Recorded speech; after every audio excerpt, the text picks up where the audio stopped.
Recording in progress.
Good afternoon.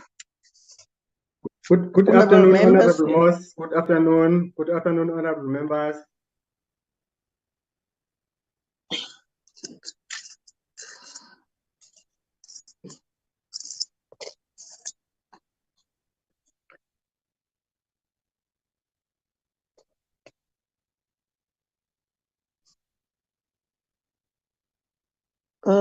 Nobalo, how many people are in the meeting? Thank you, Honorable Moss. We have 8 members so far, Honorable Moss. I think you can start the meeting. The one member that has not joined will join soon because he has already called me to confirm that he's going to join the meeting. That's Honorable, that's Honorable Mkiva for Eastern Cape. We also have chairpersons from the provincial legislatures. I see Honorable Ndadeni is on the platform already. And also Honorable Manang is on the platform already. The Honorable chairpersons, I can't recognize them, but you can start the meeting, chairperson. I will flight the agenda when you are ready. Thank you. Over to you.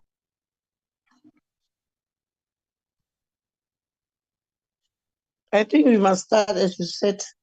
So, honorable members, please be welcome in this meeting. And I hope and I trust you will not be prolonged with this meeting.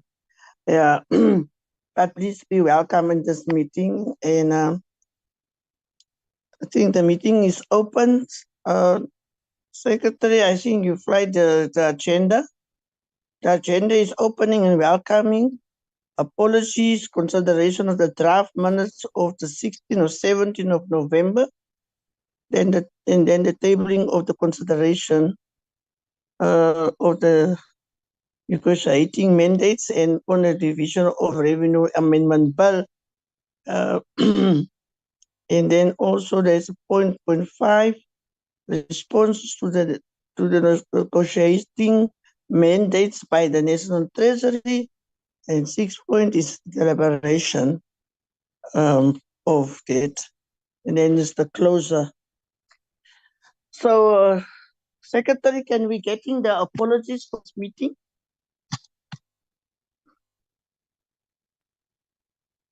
Thank you very much, honorable members, honorable Moss and honorable members. Honorable members, we have an apology for Chairperson Mahlangu. Chairperson Mahlangu is hospitalized, and also we have an apology for Honorable Karim. He's also not feeling well, so he has been booked off for some few days. So those are the few apologies. However, there are alternate members who are present representing the respective provinces that the members are delegates for. Honorable Nkosi is present as an alternate for Honorable Mahlangu. Honorable Bibi is present as an alternate for Honorable Karim. Thank you very much, Chairperson.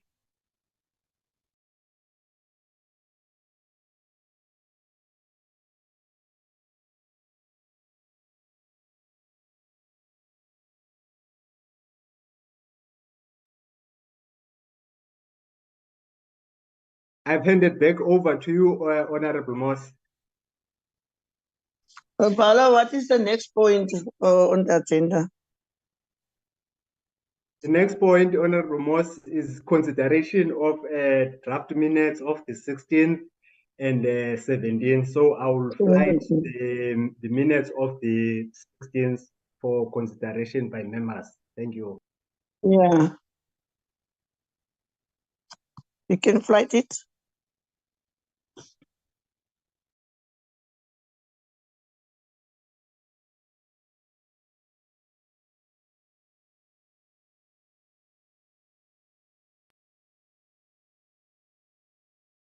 Are they visible, Honorable Moss? Yes, yes, it is. Oh, thank you so much. We are on page 1.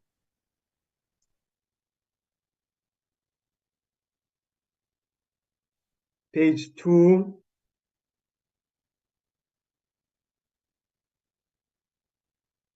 Page 3.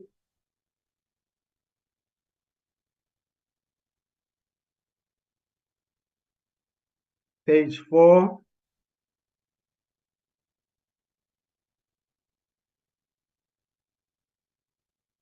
Page 5.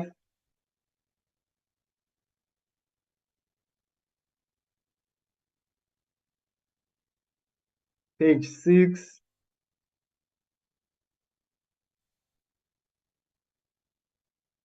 Page 7.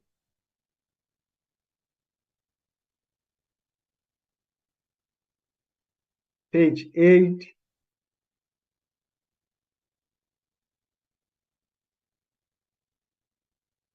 page 9, which is the last page. Over to you, Honorable Moss. Members, there is is that the 16 minutes? That's correct. Yeah. So members, there's the minutes of the 16. Is there any corrections Yeah, I'd like of to any? propose adoption of the minutes. Honorable second. Rider, adopt. I second. Okamp. Outcome second it. So it's be accepted. So can we go to the next set of minutes of the 17? We are on page 1 of the minutes of the 17th of November. Page 2. Page 3. Page 4.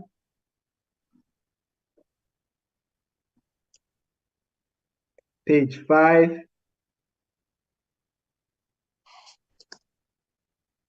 Page 6. Page 7. And the last page, page 8. 8, yeah.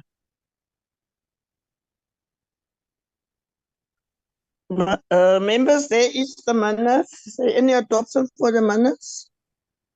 I move for adoption of the minutes, Honorable Chairperson. Thank you. Thank you, Mama Mama. Rakhane. Yes, Mama Rakhane, thank you very much. Is there a seconder? I'll second, Chair Okamp. Outcome second it. So then when we adopt that minutes as well, then we can go to the next point of the agenda. The next point of the agenda, Honorable Chairperson and members, is the consideration, tabling and consideration of negotiating mandates. I will share the agenda again just now.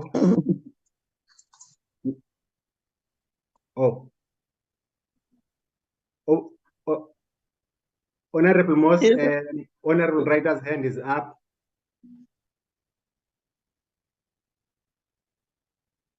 Okay. Yes, honorable member. Mr. Thank you very much, Ryder. Chairperson. Chair, I raise my hand Yes. on a point of order, and I just want to put it on record for this committee. I did send an email to the chair of the committee on Friday, but I'd like to place it here on record for us that it can be included in our report as well. That the rushing of this process makes a mockery of this committee. If I can explain that from a Gauteng point of view, Chair, I presented the DORA bill with the excellent support of Treasury at Gold Reef City on Friday evening. The meeting started at 5 p.m. on Friday evening, Chair. They released me at about 7 so that they could continue with their debate. Now, noting, Chair, that the additional equitable share allocation to the province, this means that each department in each, Chair, I'm going to turn off my video with your indulgence because I see that it's telling me break up, yeah. slow. I apologize for Honorable that. So, Ryder, can you start from the beginning? yeah, More or sure. less because you break up. Yes, yeah. Yeah, thanks very much, Chair. I apologize for that internet issues. Thank you. So I presented the Division of Revenue Amendment Bill at Gold Reef City to the Gauteng Finance Committee on Friday evening, Chair. They met until fairly late in the night on Friday, but noting that this has an impact on every single department within the provinces, and that there have also been several downward and some large downward adjustments to grant allocations. Now, Chair, the relevant MECs of the various departments were not at the presentation that I gave to the Gauteng Finance Committee. The committee chairs weren't there, and nor were there any other members of the oversight committees. So the committee deliberated and are now submitting their negotiating mandate this morning. They sent it in before 10 o'clock, Chair. And this means that those other affected departments have not even been consulted. the Provincial Finance Committee is presenting to us not the views of the legislature, but the views of a few members of the Finance Committee. Chair, I'll ask you nicely, is this going to stand up to scrutiny if the due process test is applied? Treasury will no doubt give us their replies this afternoon to the negotiating mandates, and the Gauteng Finance Committee will again sit tomorrow morning and agree on their final mandate, but they have not consulted. They haven't consulted with the affected departments. They haven't properly assessed the impact of this on every single department, haven't got the feedback from those other departments. So the rush process, which is a direct result of the executive delaying the adjustment budget presentation by a week, it's removed any consultative veneer that we once put on the process, and it's turned it into just a blatant and obvious rubber stamping exercise. So, you know, I feel very sorry for the chair that she's in hospital, and I'm not surprised that her health has taken a knock with the pressures being put on her.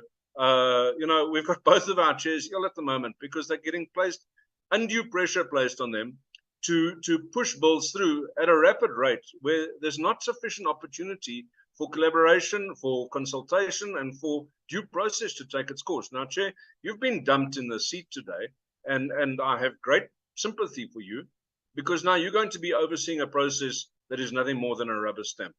So, yeah, it's just the ANC using the majority in province and parliament to bulldoze the adjustment through. Chair, that majority is not going to last forever. And I wonder how the executive is going to behave when the shoe's on the other foot.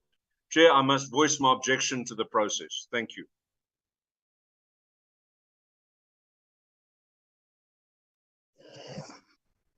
Honorable Rider, you have your right, your democratic right to give your concerns. But I think the last words of you, I'm not agreeing with that, because it's not an ANC committee. It's a parliament committee of an NCOP committee. And therefore, this committee has a role to play in the democratic South Africa, to make sure that we do the right thing. I don't know what you're talking about, the ANC and the ANC that the ANC does. We are all in this boat. Never mind you're in opposition or what, but we are all in this boat. I just want to say that few words on what you're saying. Yes, I am in this seat today because of the illness of our chairperson, Honorable Maslango, who's not feeling well. When she phoned me yesterday night to ask me to stand in for her for today's meeting, I can hear in her voice that she was not feeling well. And I hope all the best for the second operation. That will be a success, and she will be coming better out of the circumstances that she is in. So we must continue with the work. The work cannot stand still, because we must take the matter forward.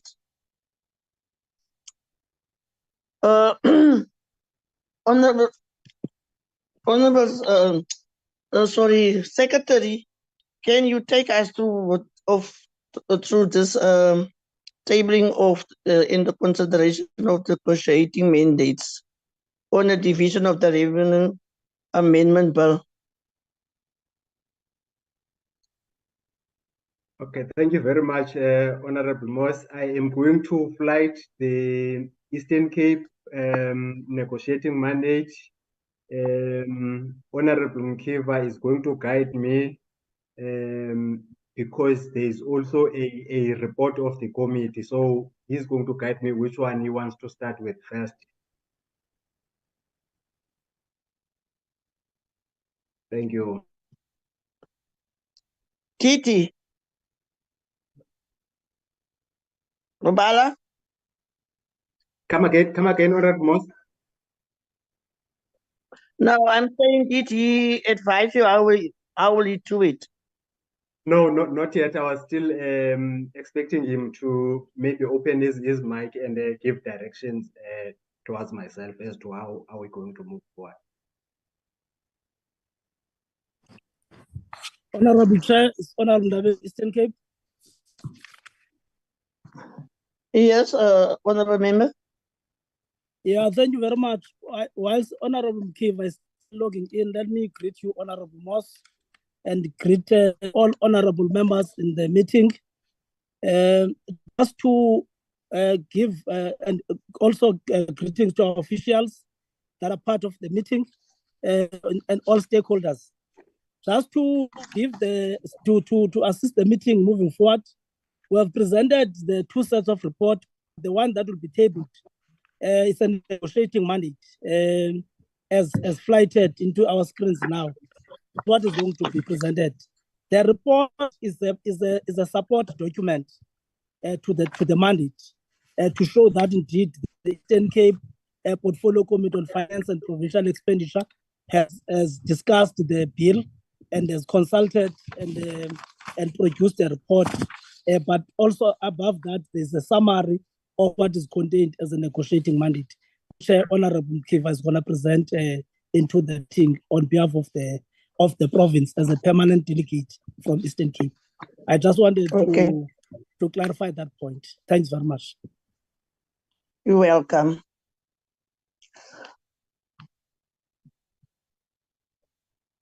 Come, Eastern Cape. Report.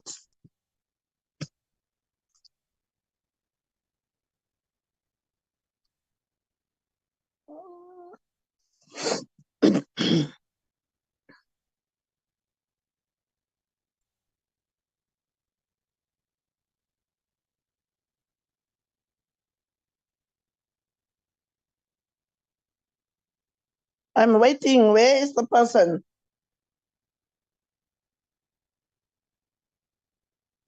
I'm afraid, Chairperson, sorry, it looks like Honorable Mkiva's connection has dropped. He's no longer on the platform. Yeah, Honorable Chair, can I proceed? If Yeah, Honorable proceed, please. Yeah, thank you very Please much. proceed because we don't want to delay processes. No, thank you very much, Honorable Chair, and good morning to you, and in fact, afternoon to you, and afternoon to all the honorable members. And the protocol of the meeting is observed. Just to give a summary of the negotiating mandate, which I'm standing in for Honorable Mkiva was to present. The mandate from the Eastern Cape reads as follows, Honorable Chair, that the Eastern Cape Portfolio Committee on Finance and Provincial Expenditure support the division of Division of Revenue Amendment Bill D2 2023 and mandate the Eastern Cape permanent delegates to the NOP to vote in favor of the bill. However, the province has raised the following comments on the bill. One, that we must, as a province, reiterate the concerns with respect to the equitable share formula, which does not take into account the rural nature and the rural part of the province.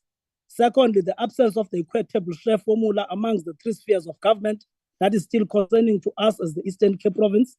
B, with regard to Section 18 and 19 of the Division of the Revenue Act 2023, which refers to the stopping of and the reallocation of funds, the shift of the conditional grants needs to be reconsidered to make sure that the funding is not taken from provinces without the province, without the conditional grants funding having addressed the purpose it was allocated for in this particular year. 3, when funds are relocated away from the province, it will deprive the province in speedily addressing the service delivery issues such as the emergencies in case of the disaster grant. The formula that are underspent, the conditional grants should be rescheduled to the following year to allow the projects to be completed, especially these projects that are committed for completion by departments. In addition, it is unclear how the funds are utilized by other provinces that they receive the unspent conditional grant funding, given the late transfer of the funds to the late in the financial year. The fourth point, Honorable Chair, similarly for the public transportation, the conditional grants funding has favored, or it favors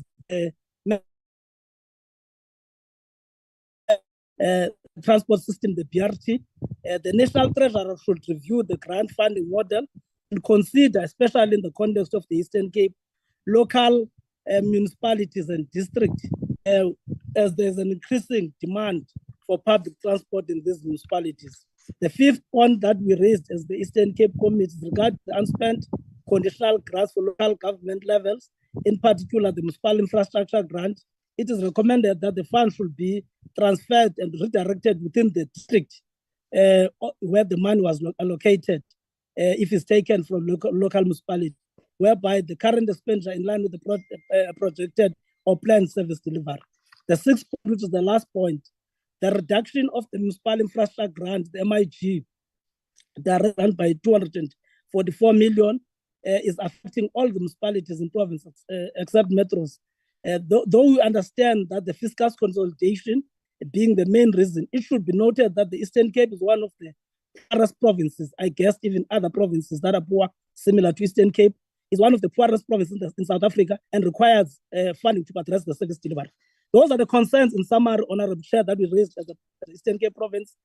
But the detail of how the committee discussed the bill is contained in the supporting document or report that also tabled before the committee. But the main mandate of the Committee of the Eastern Cape is to support and support the bill with all the concerns and issues and recommendations that we submitted as the province of the Eastern Cape. Thank you very much, Honorable Chair. Honorable Chairperson. Honorable Chair, my hand is up. Chairperson, my hand is up as well. No, maybe before your hand Speaking. up, I just want to clarify something. This is Honorable Mkiva. I just wanted to say that I am in the meeting and Honorable Ndabeni is put across this final mandate because my network is weak where I'm at, but I'm in the meeting. So please, no one should raise any issue with this. We are submitting as the province, and Honorable Ndabeni is my colleague and he's the head of the committee in the province, and he is well representing us in this respect. We are in the platform, but because of technology and instability in the net, I couldn't read it myself. Thank you very much, Chair. On Kiva, you are cutting off because of your network. Just hold on, honorable members. Chairperson. Just hold on, please. I'm asking you guys, honorable members, to just hold. Let me have order in this meeting. If we have order, I'm asking for order. The honorable member was doing the presentation from Eastern Cape side, finished, and I didn't even have a chance to thank him to standing in for his colleague. Ne? But then Honorable Kiva come in and then he liberate. Not even the chairperson allowed him to liberate further or to speak. Really progress in this meeting. Can I get in who's the one who's put up his hand now? Chairperson, my hand was up first. If I may go, it's Honorable Oakham speaking. Okay, Honorable Oakham. Thank you, Chairperson. And after, Bala, can you help me? Who's next after Oakham? It's Honorable Bebe, Chairperson. Is Oakham, Honorable Oakham, and then? Honorable Bebe and Honorable Nkos. Okay. Can I continue, Chairperson? You can proceed. Thank you, Yes. Honorable. Thank you, Chairperson. Chairperson, yeah, my comments was not aimed at the delegate from the Eastern Cape. I actually had my hand raised before that, but I did not want to interrupt him. So it's got nothing to do with the Eastern Cape. My comments are connecting with what the Honorable Rider said. After he spoke, you took him on with the last few sentences that he said, but you haven't given your opinion on the crux of what he said. My question is Advocate Jenkins or somebody else from the legal department maybe here to give us guidance on a legal platform with regards to what Honorable Rider said?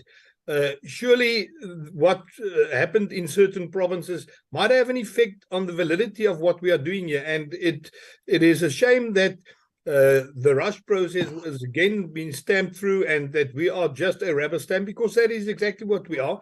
And I would just like to find out whether Advocate Jenkins is on the platform and maybe can give an opinion on that before we continue with other provinces, Chairperson. Thank you very much.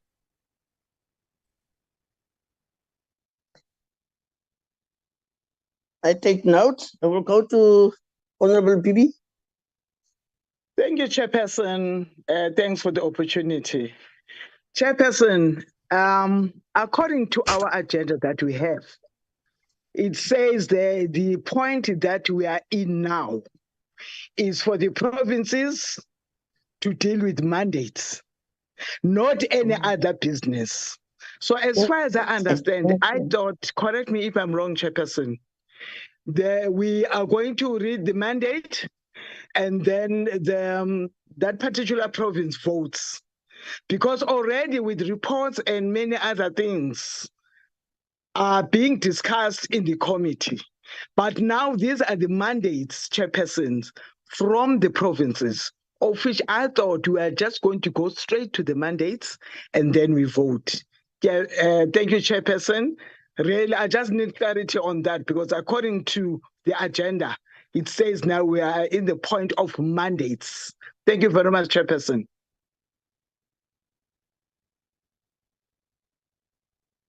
Yes, Honorable Bibi, you're quite right, because I'm following the agenda in front of me. I can't deal with other matters. Yes. I'm dealing with the matters who are on the agenda, as you said, Honorable Bibi. So yes. I will not dealing with other things. Good. Can we Chair, go with to respect, we've got a laid down process that we follow every time this happens. There's a normal thing that we go through. Honorable Bibi is not a normal member of this committee. We deal with this process every 6 months, Chair. We've got a well-established way that we deal with it. Perhaps you can consult with the Secretariat and just get clarity. Again, you have my sympathy as an acting chair. Thank you. Honorable Rider, yes, I hear you. Napala, can you assist us? Honorable Secretary, can you assist us?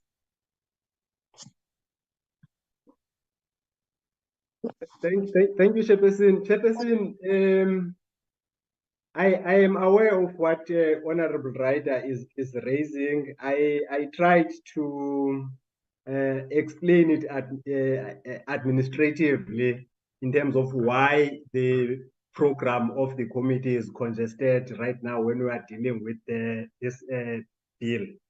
The issue is the legislation, the Money Bills Act. It requires that the committee must finalize the division of revenue amendment bill within 9 days after the adoption of the revised fiscal framework.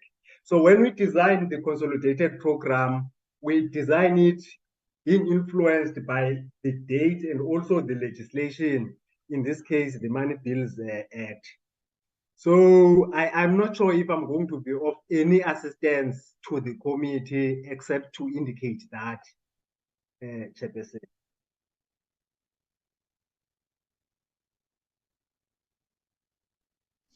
On what you explain, that after the report must be adopted, after in 9 days, then the committee must adopt the bill. And how many days is we are left? Are we in that framework of in time? That's correct, Chairperson, because the committee will be sitting tomorrow evening to consider and adopt the draft report on this bill. Then we are in the framework of 9 days. Yes. So I don't know what the Honorable Rider must explain to us how many days that you want, but we are not actually, according to the law, is not actually, we can't do that. What he requesting. There's no that we rush the things. Then we are in the framework.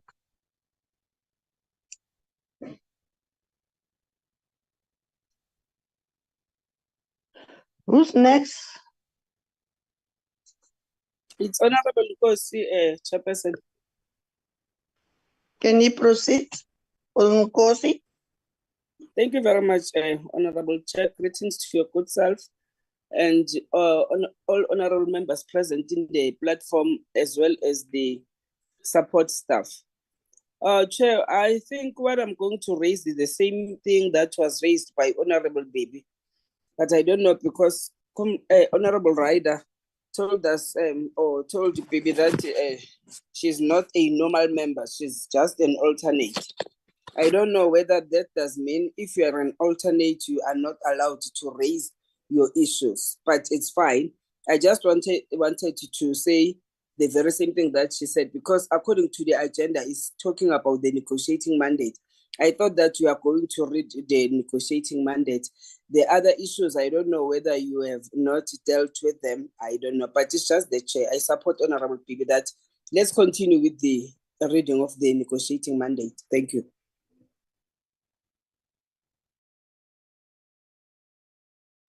Honorable Nkosi, you actually support what Mama Pibi was saying, that we must go to the negotiating mandate. You second it, most. Hello? Yes, Chair, I second Honorable Pibi. Honorable, Chairperson, I yes, second okay. that we continue with the reading of the negotiating mandate. Thank you. If I may Okay, clarify. thank you very much, Honorable Member.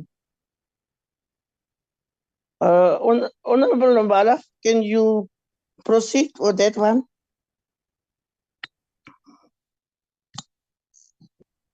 Chairperson, the hands of Honorable Rider and myself are raised.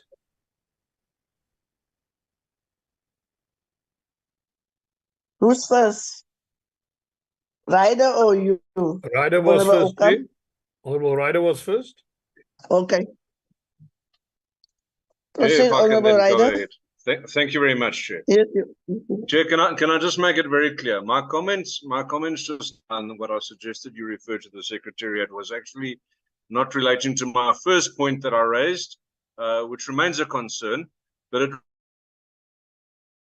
inputs.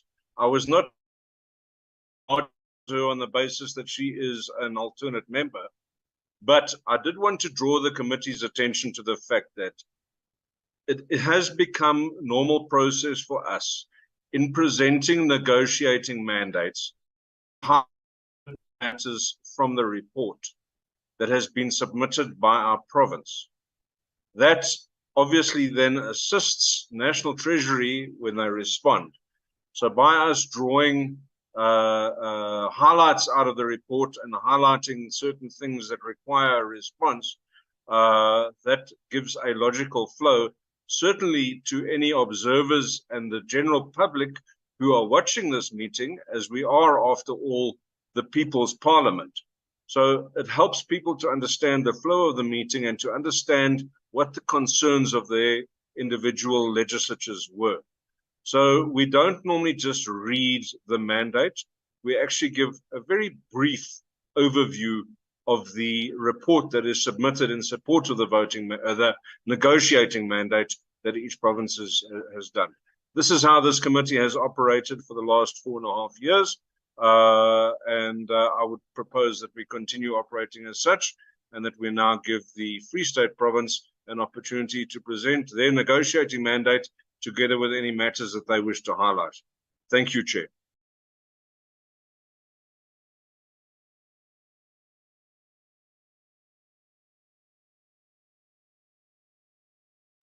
Chairperson, may I come in?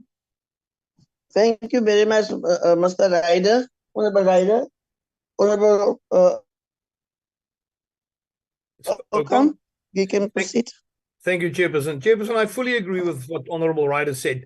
This is exactly what we have been doing for the last 4.5 years. We come here and we present the mandate, but we also give feedback and a bit of background of what was discussed in the committees. To give you an idea, the negotiating mandate for the Northern Cape says that the legislature votes in favor, but then it says in brackets, subject to consideration of the proposed amendments. And then those amendments are attached with the report, with the committee's recommendations on the bill, etc. And it is my job as a representative of the Northern Cape to then come and give feedback on that. That is exactly how we have done this in the past. And I would really prompt you and request you that each and every province not only reads out the one-page mandate, but gives this committee feedback on what was discussed in their committees with their provinces, what the discussions were about, what was decided, and what was recommended.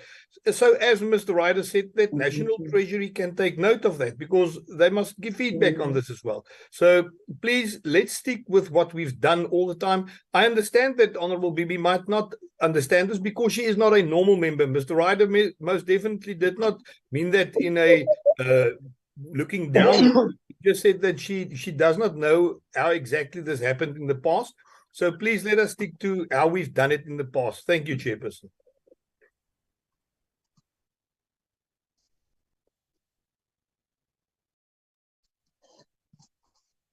I'm really lost because I was not part of your previous years. I was in the other house. It's the first time I'm in the NCOP. I'm not saying you cannot learn, but Rome was not built in one day. So if you was doing in the past is what you people mention now in this meeting, why is that we not be dealing in your provinces as you was dealing with this differently in the past? Why is this now differently than the previous 4 years? And why is that today, particular where I chair this meeting, why is that the obstacle today? May I answer if you, people was Yeah, answer me. I want to know. Chairperson, no, the representative from the Eastern Cape handled this in the correct way. He did not just read the one-page mandate, he read what was discussed as well. That was what he was doing, is what we've been doing in the past. Then Honorable Bibi came and suggested that only the mandate is read. What the representative from the Eastern Cape did is exactly what we wanted to be done. And not only have the one page read, but the whole report, especially the important part when it comes to recommendations of that. So that is my request, that everybody follows the lead of how the committee has handled in the past, and as the representative of the Eastern Cape handled it right now. Thank you, Chairperson. Okay, then I understand you now quite right. So let's proceed then. And I think the next province will be the Free State. Over to Free State. Thank you, Chairperson. Good afternoon, colleagues. Through your permission, Chairperson, allow me not to switch on my video. My network is very weak where I am. This is the negotiating mandate of the Free State with the summary of their discussion and their report. Portfolio Committee of Public Account and Finance negotiating mandate to Chairperson of the Select Committee and Appropriation, name of a bill, Division of Revenue, Amendment Bill, number of a bill B33 2023, date of deliberations 23 November 2023, vote of the legislature. The Portfolio Committee of Public Accounts and Finance, as designed by the Free State Legislature, votes in favor of the bill. And then this is part of their discussions. 1. district development model. The portfolio committee was made aware that National Treasury, Provincial Treasury, and local government will be responsible for the funding of the model, and that COGTA and Provincial Treasury will respectively facilitate and guide the local municipalities on how to implement the model. However, there is still uncertainty on how this province will unfold. 2, global economic outlook and its ramification. The national government must develop a comprehensive social security program to protect municipalities and communities that are in distress. 3, load shedding.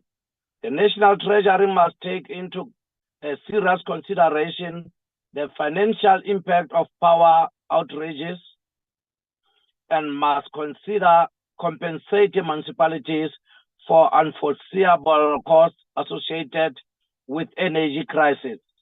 4, local business and distress. National Treasury must also include the local businesses in their economic recovery strategy to assist those businesses. 5, funding for rehabilitation of roads. Funding must be allocated to local government to address the rehabilitation of roads due to the collapse of rail systems, which puts more pressure on the over usage of roads, which results in damage of roads infrastructure. 6, school infrastructure backlog.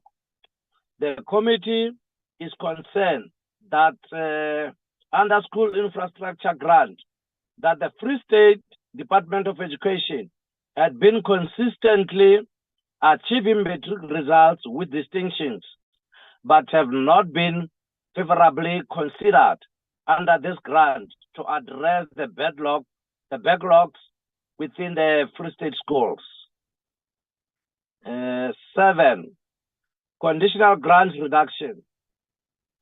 Given limited revenue resources, most provinces are relying on conditional grants, which have been reduced and will result in the inability of provinces to provide services and infrastructure to poor households, including the delivery of house and implementation of national health insurance. 8, municipal debt relief.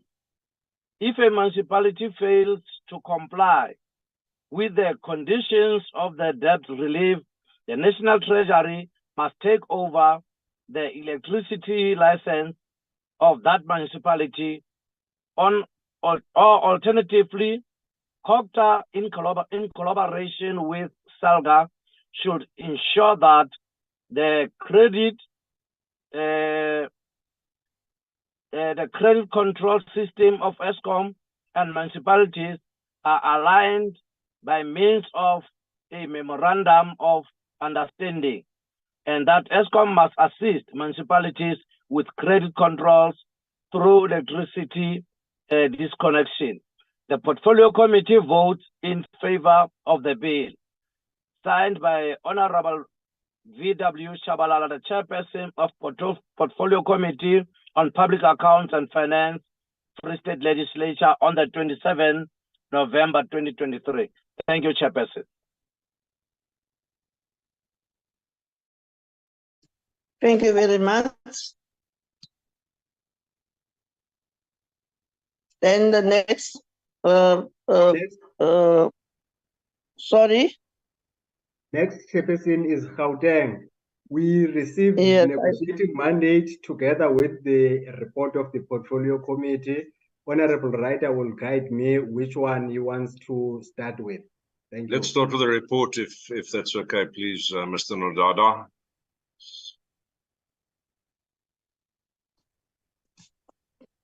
Can you continue?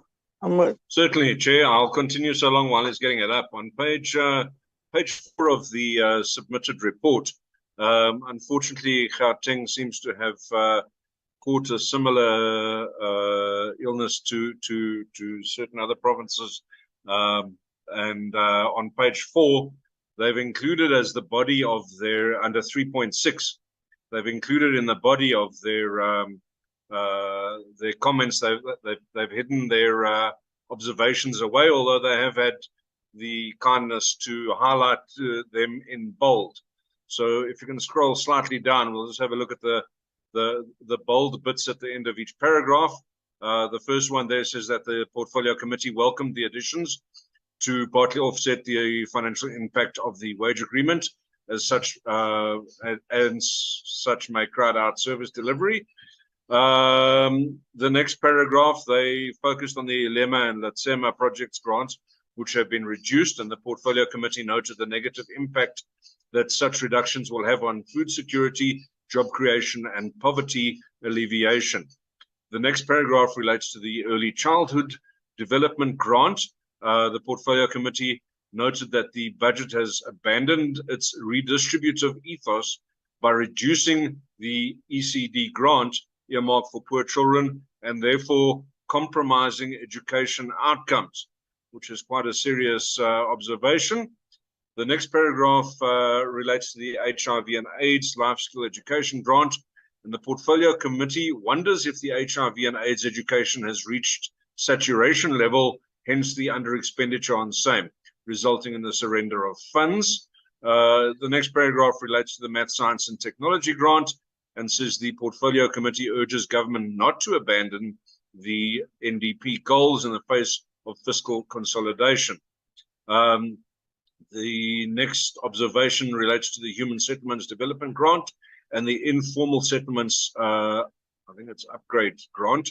That's possibly a typing error there, Chair. The Portfolio Committee noted that the reductions of the allocations is counterproductive to the Human Settlements Vision 2023 ideal housing of the poor.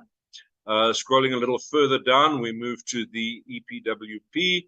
No direct comment on that. If we can scroll a little further, we'll be able to get to next page, please. Great. The changes to the local government allocations. There were a number of comments placed here. Most of the highlighted bits are really just noting, but if you do scroll down a little, you will get to a comment that says the Portfolio Committee discourages the conversion of conditional grants from direct. Wow, I'm getting travel sick. I'm going to switch to my version so that I can just focus correctly and read it properly. The Portfolio Committee discourages the conversion of conditional grants from direct to indirect grant funding in view of local government being at the coalface of service delivery with a better understanding of the community needs. The next paragraph says that the committee welcomes the replenishing of the municipal disaster response grant to proactively respond to the immediate needs of residents after a disaster has occurred. Chair, it then goes on to the changes in the grant frameworks and allocations. Worthwhile comments for Treasury to take a look at, and then the committee puts forward its recommendations at the bottom of page 8, paragraph 3.10. It says National Treasury should capacitate all spheres of government to enable them to spend funds allocated to them for service delivery to avoid surrendering funds. That National Treasury should ensure that the fiscal framework is redistributive in light of the programs affected by reductions meant for the poor. That National Treasury should consider changing the equitable share formula in favor of local government in view of the provisions of the white paper on local government on revenue raising powers not yielding the intended results. And that National Treasury, in conjunction with the Department of Social Development, should ensure that there is comprehensive social security program to protect those segments of the population particularly exposed to the negative impact of rising inflation, including higher energy, fuel and food prices. Chair, that essentially is the nub and the main part of the report. If we can then move on to the actual negotiating mandate, the date of deliberation according to that mandate is the 27th of November, which is this morning. Vote of the legislature indicates that in spite of those recommendations and observations, the Gauteng Provincial Legislature supports the principle and detail of the bill and therefore intends voting in favor of the Division of Revenue Amendment Bill, signed by the the Honourable Paul Malema, who is the chair of the Finance Portfolio Committee. Thank you, Chair. Thank you very much, Honourable Ryder. Next, Honourable Boss is going to be KZN. From KZN, we received the one-page document of the negotiating mandate. Thank you.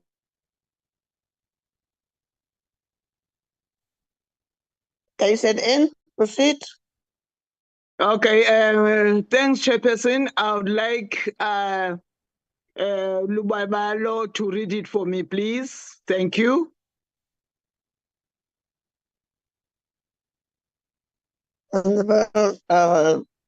Lubalo? Nondaba. Chairperson, I don't think I have an authority to read a negotiating mandate, Chairperson. I think procedurally I would be very, very wrong as an official to read it. Maybe the Chairperson might consider asking another member of the committee to assist Honourable Baby to read the negotiating mandate. But as an official, I can't. I don't have that authority. Thank you. Okay. Chairperson. Yeah. No, I think maybe we. I think maybe we act differently. In our committees, we do. Ask our administrator to read it for us. In any case, it's okay. Can you flout it for me? Then I can read it.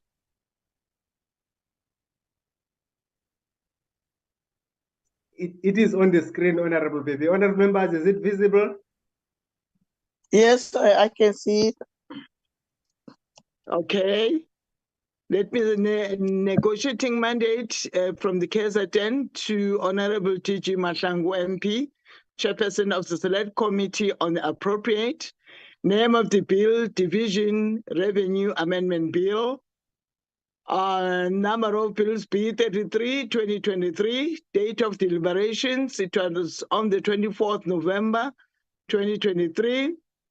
The vote of the legislature is the Portfolio Committee on Finance met today, Friday, the 24th of November, 2023, and agreed to mandate the KwaZulu-Natal delegation to support the Division of Revenue Amendment Bill of B33, 2023.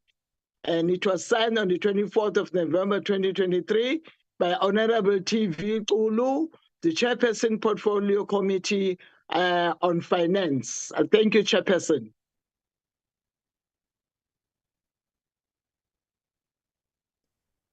Thank you very much, Honourable Bibi.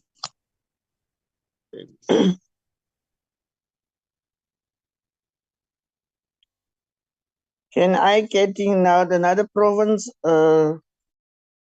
Limpopo? That's correct, Chairperson. Next, we're taking the board. Come again? Is it not Limpopo? It's Limpopo. Is it not Limpopo supposed to be? Yes, yes, you can proceed, Honourable Member. Thank you, Honourable Chairperson. Negotiating mandate from Limpopo, return to the Chairperson Select Committee on Appropriation. Name of the bill, Division of Revenue Amendment Bill. Number of the bill is B33/2023. Date of deliberations was on the 23rd November 2023. And vote of the legislature, the provincial NCOP permanent delegate to negotiate in favor of the bill. Signed by the Chairperson, Honourable K.A. Pala. Is the chairperson of the committee. Thank you very much, Honourable Chairperson. Thank you very much, Honorable Ghani. Can I get another province? Secretary? Next is Mpumalanga, Chairperson. Pumalanga. Thank you very much, Honorable Chair. Negotiating mandate. It is addressed to the Chairperson Select Committee on Appropriations. Name of the bill, Division of Revenue Amendments Bill. Number of the bill is B33/2023. Date of deliberation, it was the 27th of November 2023. Vote of the legislature. The Portfolio Committee on Premier's Office, Finance, Economic Development and Tourism, after considering the Division of Revenue Amendments Bill, Bill B33/2023, confers on the permanent delegate representing Mpumalanga province in the NCOP a mandate to negotiate in favor of the bill. The negotiating mandate was signed by the Honorable Chairperson, Honorable T.S. Tomo. Date signed was the 27/11/2023. Thank you, Chair.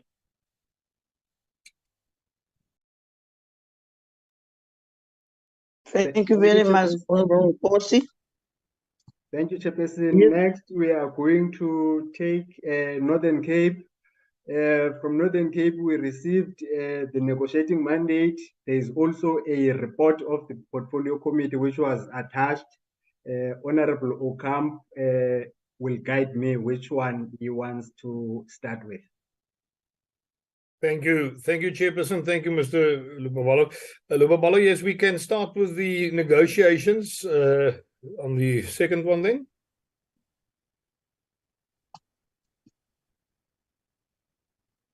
You can just scroll down on that same document. Oh, okay. Okay. Thank you. Thank you, Chairperson. Yeah, point number one, the Chairperson of the Portfolio Committee on Finance, Economic Development and Tourism, Honorable G.N. Maneng, tables the committee report on the Division of Revenue Bill as adopted by the Portfolio Committee on Friday, the 24th of November 2023. Point number two just describe the processes. You can scroll down. And point number three just handles the issue with regards to written submissions. Point number four is where I would like to start with regards to stakeholder recommendations on the bill. 4.1, communities are concerned about the fiscal leakages like corruption and request that this must be monitored and addressed, including consequence management that must ensue. 4.2, great concerns were raised about municipalities that do not use allocated funds in respect of infrastructure projects for the intended purpose, and very little projects are implemented. It is thus requested that the bill seeks to put in place to adequately monitor implementation and expenditure. 4.3, let me just go to my own document, then I might be able to read easier. 4.3, general concern was raised about conditional grants that are not spent, and consequence management should be implemented for the underspending. 4.4, although the wage bill is of concern, it should address redundant and duplicate positions and phase it out, especially at senior levels. 4.5, more funding is requested for all state hospitals to be at the same standard as private hospitals in especially rural areas. 4.6, additional funding is also required for sports facilities to accommodate females that now also participate in other sporting codes. Stakeholder position on the bill itself is just mentioned there that the majority of the stakeholders voted in favor of the bill. Then, Honorable Chairperson, we come to point number 6, which is the committee recommendations on the bill. 6.1, although the committee appreciates that the conditional grant allocation to human settlements in the Northern Cape were not affected in the bill, the committee is gravely concerned about the total reduction of 202 million rand on all conditional grants. The province is already severely disadvantaged in the provincial equitable share formula, and processes to address the formula is very prolonged. Year on year, the committee requests that the Northern Cape be taken seriously in the review of the provincial equitable share formula, and this additional reduction will put the province under severe strain to deliver services to the poorest of the poor. It is also concerning to note that conditional grants are not optimally spent by certain sector departments. It is thus recommended that National Treasury in future absolve struggling provinces like the Northern Cape from any further reductions on any allocations, and especially conditional grants that will ensure better economic conditions for a very disadvantaged province. The Northern Cape must furthermore be seriously considered for better allocations considering the challenges that the province faced in the vast landscape. Consequence management must also be implemented against sector departments that do not spend conditional grants optimally. 6.2. The wage bill is one of the contributors impacting negatively on the fiscus, with challenges of unqualified incumbents, redundant and duplicate positions impacting negatively on service delivery. It is recommended that requisitely qualified persons must be appointed or to capacitate incumbents to ensure that there is better service delivery and phasing out redundant and duplicate positions at all spheres of government. 6.3. Debt service cost has the biggest impact on the total budget, causing even less available funding for service delivery. It is recommended that debt service cost be managed properly also by considering addressing the wage bill. 6.4. It is further recommended that the inputs made by stakeholders above are also considered. And then just one last point that was also discussed, Honorable Maneng is on this committee, maybe we can incorporate it, is the fact that we raised our concerns with regards to the natural disasters that we experience in the Northern Cape. We every year hear from National Treasury that we might be able to get additional funding should those areas be declared disaster areas. Yeah, I think of the locust plagues that we had, droughts, fires, recent veld fires in the area, and it was also requested that those areas be declared as disaster areas much quicker. After due deliberation, the Portfolio Committee on Finance, Economic Development and Tourism supports the bill. Then point 7, the committee adopted is this negotiating mandate duly signed by the chairperson of the committee, Honorable Maneng. Lubabala, we can then go to the first page again so that I can just read the official negotiating mandate. All right, there it's on the screen. The Division of Revenue Amendment Bill is the name of the bill. Number B33 of 2023. The date of the deliberation was Friday, the 24th of November, 2023. And the vote of the legislature is that the legislature votes in favor, and then in brackets, subject to consideration of the proposed amendments, which I have read through now to you, Chairperson. Chairperson, thank you very much. That is it from the Northern Cape. Thank you very much, Honorable Okam. And we go to the next province of the Northern Cape, the last one of Western Cape, or what? Barbara? The next province, Honorable Chairperson, is Northwest.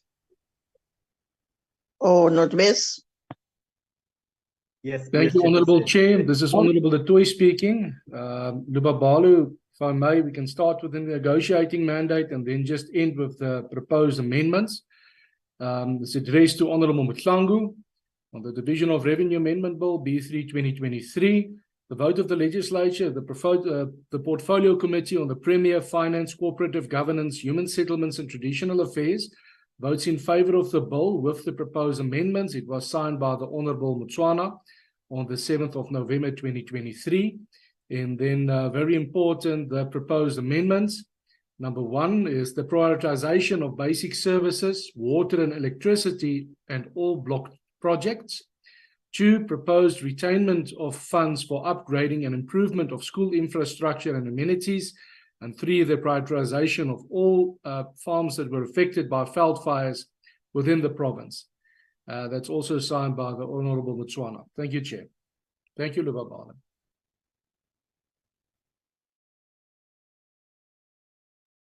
And lastly, Chairperson, Western Cape, over to you, Chair.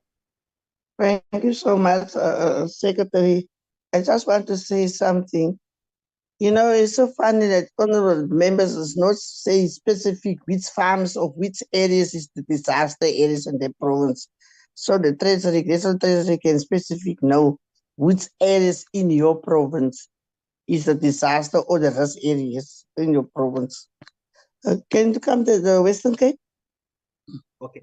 if I may try to assist you, Chairperson, there is the first part is one document. The first part is the negotiating mandate that is on the screen, then the report of the committee, and then at the tail end, there are recommendations of the committee. So you will guide me whether you want to start from the top to the bottom or from bottom to top.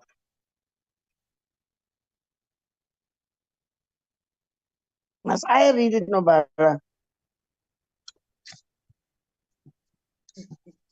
Hello? It's up to you, ma'am. It's up to you, ma'am, that you choose the approach that you want to follow. There's no way that myself, I can dictate to you how to table the negotiating mandate of the I will do the negotiating mandate one to Honorable G.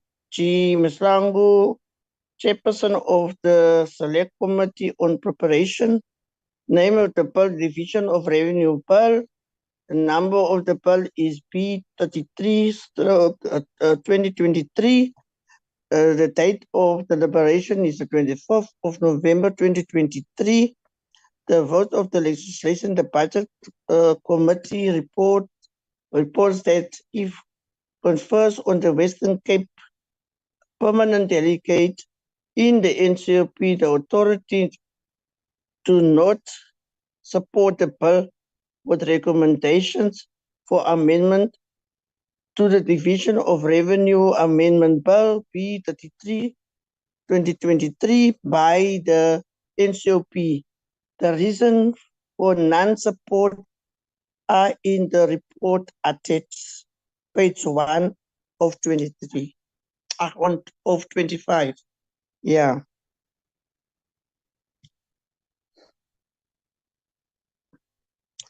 Then I'm coming to the negotiated mandate. Just small. Just okay. Negotiating mandate states report of the budget committee of the Division of Revenue Amendment Bill B33/23 NCOP date 24th of November 2023 as follows. The budget committee, having considered the subject of the Division of Revenue Amendment Bill B33/23 NCOP to it in the accordance with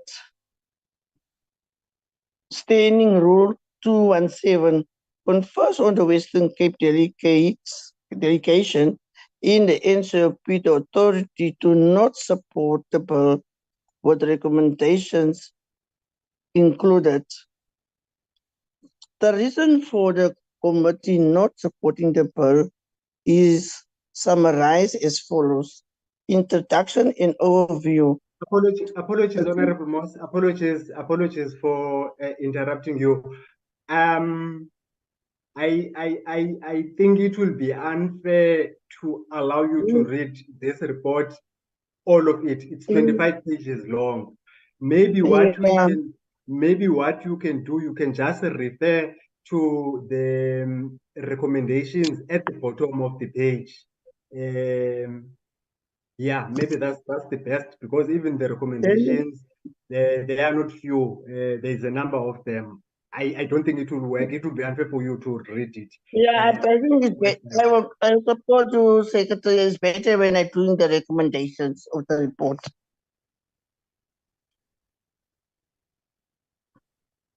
Oh, the recommendations is also long. Yeah, yes. You say it as if you've seen it for the first time now, Chairperson. You should have gone through this already. Indeed, I was about to make the same comment. Well prepared, well prepared. Oh, you people act like kids. The recommendations for the amendments by the NCOP to the Division of Revenue Amendment Bill 2023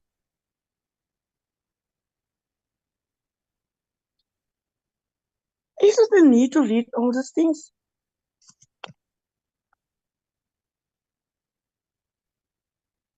Western Cape does not support the DORA bill for the following reasons and recommends the following the following.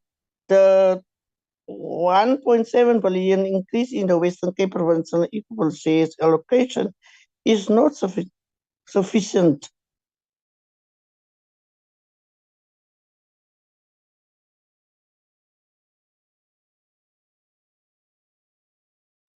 Sector waste increase. Sorry, Chairperson, I think your bandwidth is low. We can't hear you. We just heard it's not sufficient. Then you cut out. Yes, the network is very bad here in Acacia Park.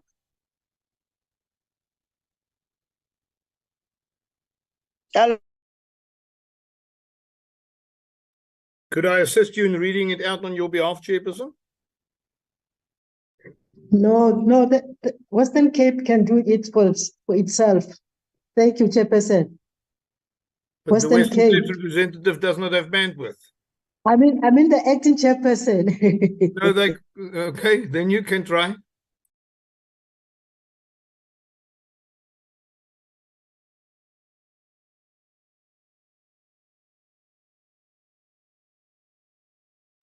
The acting chairperson doesn't have bandwidth. Can you hear us, Honorable Moss?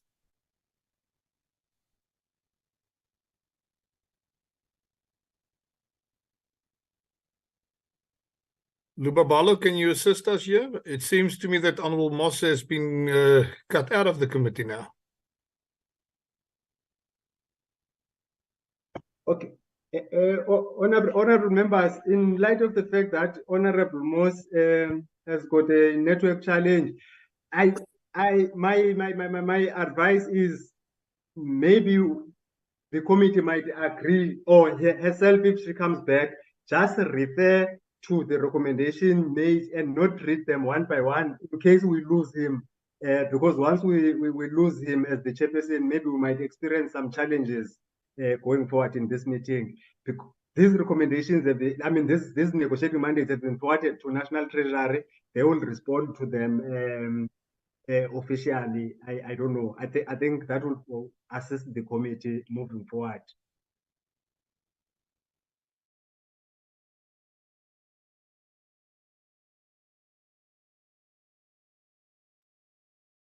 Yeah, Lubabalo, I think just from a order point of view, now that Honorable Moss is not in the meeting anymore, should the remaining members not vote to appoint a chairperson in her absence?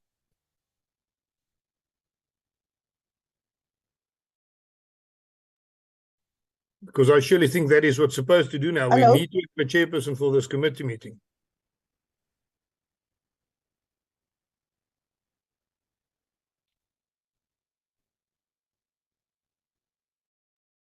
Lubabalo, can you give us guidance on this, please? Hello?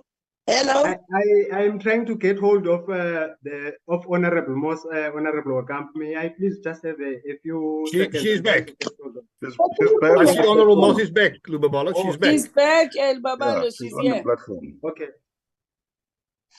Hello, can you hear me? Can you hear me? Yes, we can Yes, hear you, sir. Honorable Moss. Yes. Yes.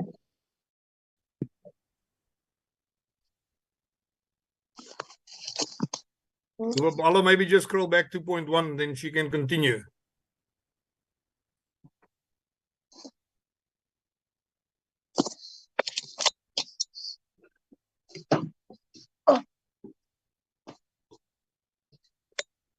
Just a minute.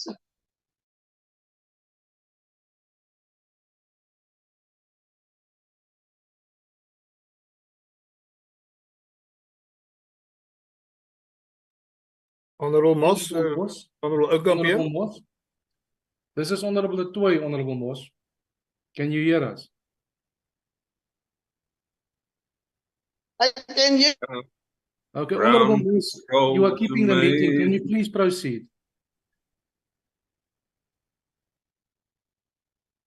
Honorable Moss, if you can hear me, my suggestion would be that you just carry on with point 1 and read it into the record, and then we can carry on.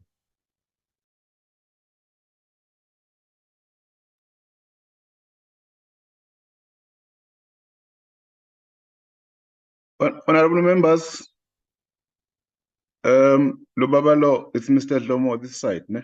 I want to make a suggestion. Seeing that Honorable Moss is struggling with the network, can she appoint one of the honorable members to read the recommendations on her behalf?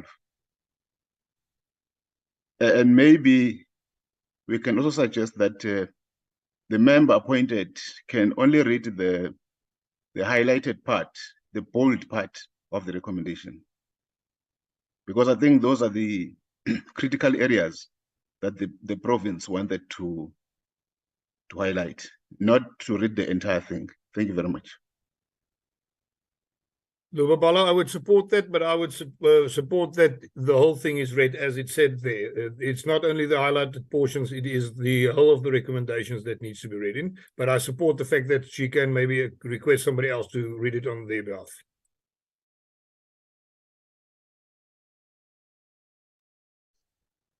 Thank you. Secretary, can you hear me? We can hear you, yes. Hello? Yes, we can hear you. Yes, Honorable Moss. Yes, we can hear you, Honorable Moss. Honorable Moss, there is a proposal here that was presented by Honorable Okam that since you are struggling with your bandwidth, he can assist you to read the recommendations from the Western Cape. Who can assist me? Honorable Okam. Okay, I will agree with it. Yes, you can do that. I will really appreciate it. The network is very bad here. Thank you, Chairperson. Lubabalo, I'll start with the recommendations and I'll do it as quickly then as possible. The Western Cape does not support the Durable for the following reasons and recommends the following. One, the 1.7 billion increase in the Western Cape's provincial equitable share allocation is not sufficient to cover the cost of the centrally agreed public sector wage increase for the province by the national government, which amounts to 2.9 billion rand. Service delivery is being crowded out by the public wage increase, which means that the provincial government will have to cut frontline services to cover the shortfall of the centrally agreed increase. It is recommended that the national government must fully fund the public sector wage increase agreement in the current bill for all provinces. By not fully funding the public sector wage increase agreement for all provinces, the national government is forcing provincial governments to cut provincial budgets in order to fund the shortfall for the centrally agreed, sorry, you must go back up again, for the centrally agreed public sector wage increase agreement. Lubabalo, I'll tell you when you can scroll down as I see it on my screen, if you don't mind. Number two, the cuts to conditional grants for provincial and local governments are excessive and damaging to the service delivery capabilities of these governments. It is recommended that conditional grants are not cut in year and that the National Treasury should instead source these funds from the national governmental budget instead of cutting local government and provincial government budgets. Further, it is recommended that not to cut conditional to the City of Cape Town, and in particular increases the City of Cape Town's Urban Settlements Development Grant, Informal Settlements Development Grant, and fuel levy allocation. Not cutting conditional grants in year is also in line with public participation comments received in committee. You can scroll up, Lubabalo. 3, cuts to infrastructure grants, such as the Education Infrastructure Grant, are especially worrying as infrastructure represents an investment in the future of the province. Infrastructure projects often take place over a number of financial years, with projects needing stability over a number of years to be completed successfully. The cuts to these grants means that there is a risk of some projects that are already in progress not being completed. The long life cycle of infrastructure-related grants must be taken into account. It is recommended that National Treasury do not make any in-year budget cuts to conditional grants affecting infrastructure, as this risks halting projects midway, and that these funds should be sourced from the national government budget instead of cutting local government and provincial government budgets. In particular, given the rights, such as the right to basic education, Section 29 of the Constitution, is an immediately realizable right. There is currently no justification for cutting the budgets for education infrastructure grant and the early childhood grant. This is also in line with public participation comments received in committee. Number 4, certain conditional grants have been around for years, with the result that provinces and local governments depend on these grants when they set up their budgets and plan their programs for the financial year. It is recommended that the conditional grants directly linked to provincial government mandates should rather be incorporated into the provincial equitable share formula and form part of the provincial equitable share division of revenue for provinces. In particular, conditional grants related to education, health, and social sector mandates should not be cut, and this in line with public participation comments received in committee. Excuse me. Number 5, the population data that was used to calculate the provincial equitable share is outdated. As was confirmed in the latest census data released this year, the Western Cape has moved from the 5th most populated province to the 3rd most populated. The Western Cape also objects to the admission from National Treasury that the newest data will not be used for the next main budget due in February next year. It is recommended that the incorporation of the data, particularly the population statistics, should be incorporated for the main budget for implementation in February 2024. Number 6, the provincial equitable share per capita also shows favor towards more rural provinces. And while this is understandable to an extent, it does not differentiate between areas where poorer persons reside and areas which are considered rural in more geographical terms. The majority of poor people that rely on government services are based in urban areas, and this current favor does not seem to be properly take this into account in the provincial equitable share formula. It is thus recommended that this metric is reviewed to instead take into account where the most poor persons in a province reside. You can scroll up, Lubabala. Point number 7. In terms of the 1.4 billion declared underspending in the local government equitable share, it is recommended to reallocate these back to local governments in South Africa to relieve local municipalities of the impact of budget cuts in this bill. Point number 8. In line with public participation comments received, it is recommended that the budget system, budget process, and budget legislation on both a national and provincial sphere of government level is made more child-friendly to understand and engage with. For example, more infographics, TikTok posts, and Instagram reels to explain the respective line items of budgets and implications thereof in simple terms that children would understand.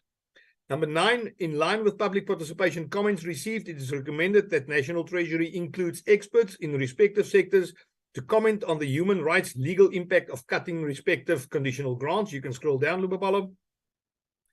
Number 10, in line with public participation comments received, it is recommended that the National Treasury does not increase VAT. Further, it is recommended that National Treasury reduces the VAT burden on a large basket of food items in order to reduce the impact of the increased cost of living impact on consumers. Number 11, it is recommended that National Treasury address the unsustainable budget and fiscal deficits within the medium-term expenditure framework, MTF, through effective budgeting strategies. Number 12, it is recommended that National Treasury redirects borrowing towards capital expenditure to stimulate job creation in the economy, prioritizing it over funding current expenditures. Number 13, it is recommended that National Treasury encourages fiscal decentralization to empower provinces and municipalities for more effective service delivery instead of promoting centralized fiscal control.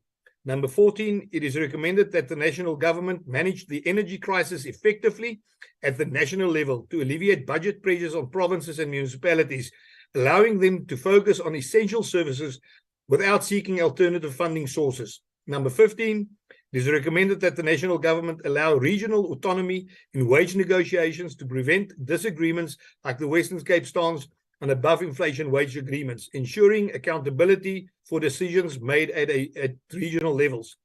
Number 16, it is recommended that the National Treasury develop a comprehensive plan led by the DPSA to downsize the public service as a crucial step in addressing the ongoing fiscal crisis. Number 17, it is recommended that the national government assess Transnet's borrowing practices to ensure visible improvements align with borrowed funds, particularly in critical sectors like harbors impacting foreign currency earnings. Number 18, it is recommended that National Treasury create space for increased private sector participation within budgetary allocations, aligning with public announcements to ease fiscal pressure and enhance overall budget efficiency. Number 19, it is recommended that National Treasury re-evaluates outdated public policy choices, contributing to the budget and fiscal crisis, seeking alternative approaches to stimulate growth and deviate from anti-growth policies. Number 20, it is recommended that National Treasury embraces subsidiary and allocative efficiency principles by devolving certain powers to capable provinces and metros, fostering greater operational efficiency, not currently forecasted in the Division of Revenue Amendment Bill of 2023. You can scroll down, Lubabalo. We are close to the end. Number 21, it is recommended that National Treasury considers integration of conditional grants into the provincial equitable share formula to balance flexibility with budget stability. It is recommended, number 22, it is recommended that National Treasury advocate for child-friendly budget documentation to make financial information accessible to all ages and foster long-term benefits through youth education and government budgeting. Number 23, it's recommended that National Treasury focuses on current population data for informed budget decisions, ensuring funds are allocated where needed most due to shifts in population distribution. Number 24, it is recommended that National Treasury investigates the cause of underspending before reallocating funds to local governments to ensure effective utilization. You can scroll down, hopefully for the final time now. Number 25, it is recommended that National Treasury acknowledges the focus on consumer welfare in VAT recommendations and suggests a comprehensive economic impact analysis before implementing adjustments. Number 26, it is recommended that National Treasury establishes a formal process for human rights legal impact assessments to uphold human rights standards in budget decisions.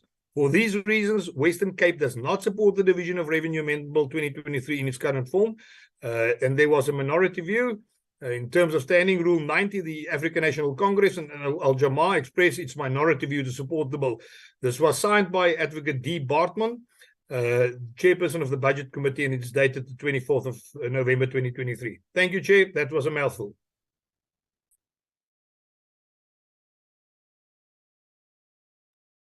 Thank you very much, Honorable Oka. That was the last province. Upala? That's correct, Chairperson. That was the last province, Chair. Next now on the agenda, Chairperson, the committee may adopt the negotiating mandates and then give National Treasury an opportunity to respond and also give a directive to National Treasury as to when is the cut-off time to submit the return responses to the issues raised in the negotiating mandates. Thank you, Chair.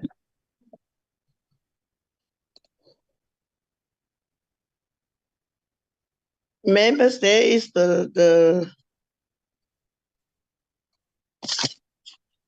negotiating mandates from the provinces. Is there any proposal from you as the members? Thank you, Honorable Chairperson. It's Mama Rakhane. Mama Rakhane. Yes, I move for adoption of the negotiating mandate. Thank you. For all the provinces. Thank you so much, Honorable Member. Is there a seconder?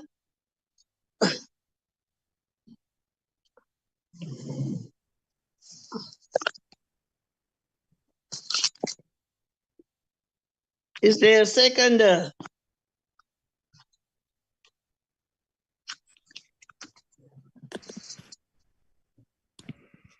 I second, Honorable Chair. Nkosi. Thank you, Honorable Nkosi. So we come on the end of that point of the agenda. Can we go to the next point? As we continue, Nobara, you can just raise us the agenda point because I didn't write it down. Okay.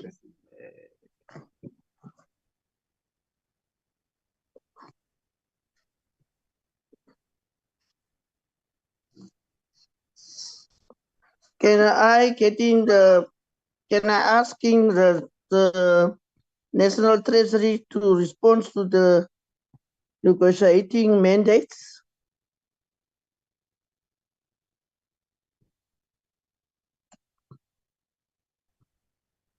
Thank you so much, Chairperson, for the opportunity to respond to the negotiating mandates. What we'll do is give some verbal responses, but the normal practice is also for us then to give written responses, which is very, very short, given that the committee is doing the final mandates.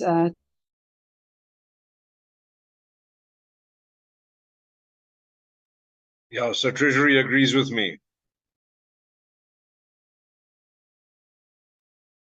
Honorable Dennis? No, You Chair, say just a comment something? that Treasury is agreeing with me that the time frame is too truncated.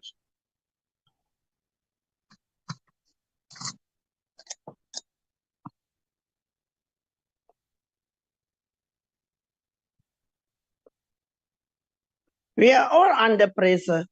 It's not only National Treasuries who are under pressure. We are all under pressure because these things came very late to us as the select committees. And we must do justice where we can do it. Exactly, Chair. Should we be put under pressure like this? That's the question you need to be answering, perhaps with the assistance of Advocate Jenkins, who I see has now joined. Thank you, Chair. When we have the program committee of the NCOP, all parties is presented on that program committee when we're dealing with the program of the NCOP. Then they didn't say no, that thing cannot happen that day of that day. The program must be adopted and then we must follow suit on that program. Who must speak now here? Chair, I Honorable Chair. think Honorable Chair. Chairperson, we have lost Wendy. I'm sure maybe she will join any time from now because it appears as if she was experiencing network issues. No problem. Can we then swap the agenda point? Honorable So can Chairperson, we? Honorable Tui's hand was up and then mine. Okay, Honorable Tuet, and then Honorable Okam. Thank you, Honorable Chair. Honorable Chair, you opened a topic now. I'm personally part of the programming committee, and if you attend the meetings, you will know that this matter has been addressed on numerous occasions. In fact, since the beginning of the year, it was requested that we must look at the timeframes available, not for the NCOP to be placed under such tremendous pressure, and not for the legislatures to be placed under such tremendous pressure, for us to tend to the matters at hand with the utmost detail and caution, because what is happening now is a disgrace, really. Thank you, Mr. Honorable Tuet. Honorable Okam. Chairperson, yeah, thank you very much. As Honorable De Tooy said, I think you opened a can of worms here, and Mr. De Tooy explained exactly what happened in that committee. But I just want to reiterate the fact that this isn't a new request. We have each year since I've been here, it's now 4.5 years, said that this process is rushed. And that I know that you weren't here, but here in the, let's call it the upper house, we repeatedly requested that we should not be placed in a position where this process, which is an extremely important process, is rushed as we are doing with it now. So thank you, Honorable De Tooy, for assisting me for what was discussed in the programming committee. But I really think that we are doing a disservice to the people of South Africa by really rubber stamping the most important thing, and that is the money that will be able to go to them for service delivery. Thank you, Chairperson. Yeah. It's a very hot potato. Yeah. Nabala, is that a lady not back from National Treasury? Not yet, Chairperson. She's not back yet, Chair. So there's not alternative member from National. There's not an alternative member from the National Treasury. I see there's Mr. Pakis is here. Maybe you can he can stand in for Wendy. Chair, can I make a suggestion, please?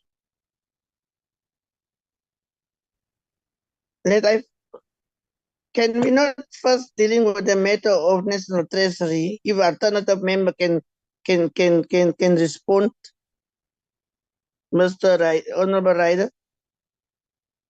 Yeah, Chair, perhaps we can fill the time by asking Mr. Jenkins if he believes that 24 hours is sufficient time for due process for the processing of negotiating mandates and their responses through province.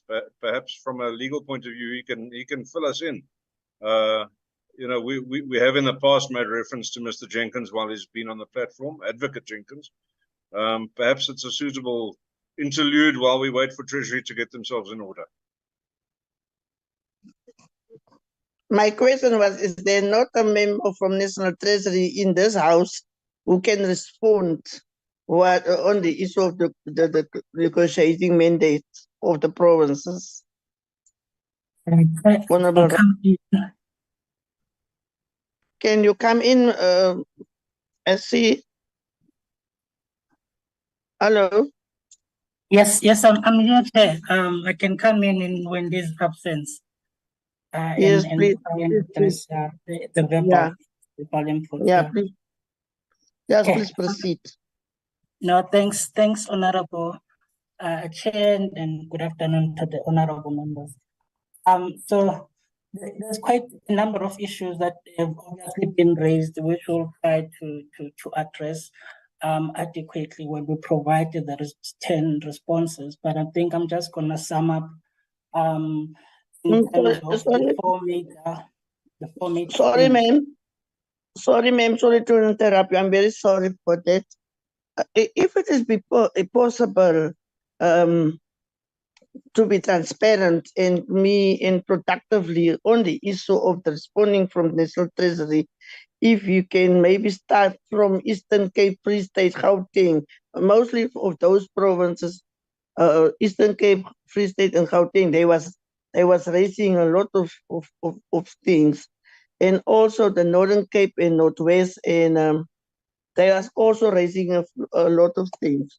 So if you can actually responding to those provinces, and then come back in the Western Cape also have a long list of issues, so that we can really do justice towards those people who was drafting the meetings and the discussing and draft the recommendations. Thank you. Thanks, Honorable Chair. In all honesty, Honorable Chair, we only received this afternoon as well. So we haven't received the Northern Cape one. So we saw it being flighted. So it's going to be difficult to go through each and every one of those. But if Lubabalo can assist in terms of flighting those, we definitely can provide the responses. Yeah. So Lubabalo, are you able to assist? You can flight these Cape zones, and then we can respond to those. Yeah.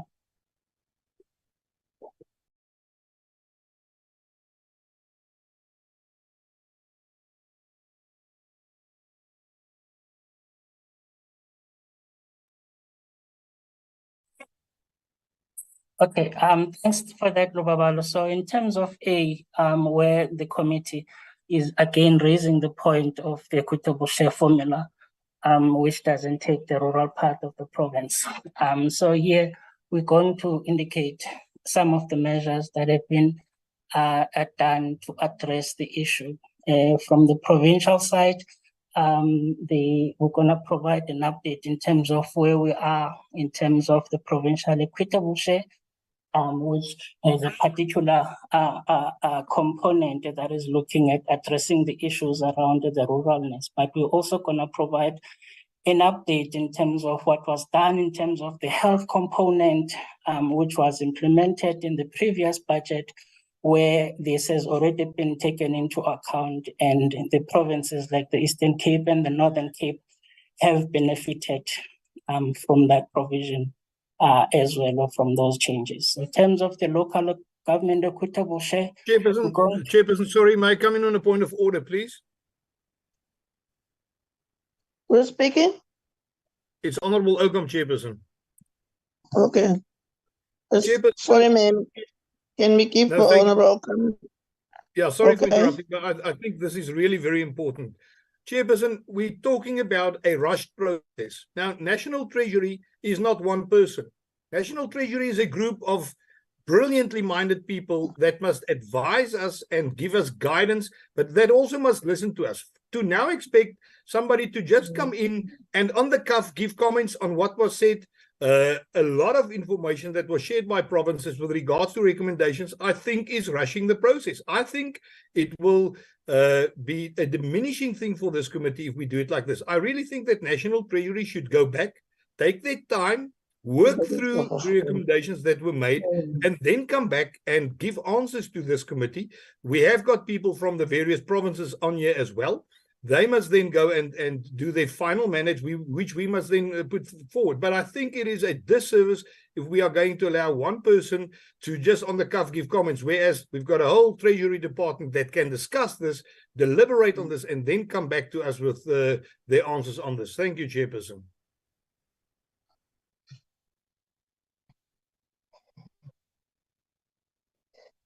You know, I don't want to disagree what you're saying. I have also the same feeling, Honorable Oakham and members, that particularly this point on the agenda where the National Treasury must giving their response.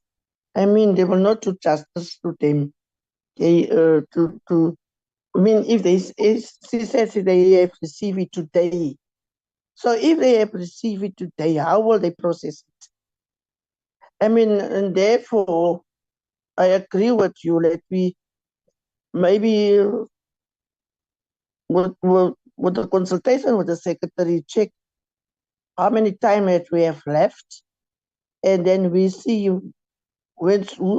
how soon can we call National Treasury in the next meeting, particularly on this point, to getting a proper and honest response from them.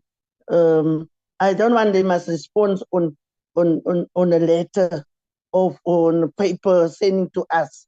We want to hear directly in a meeting of the portfolio committee on this point, so that we can, if we must deliberate on this response, and we can do so in the portfolio committee.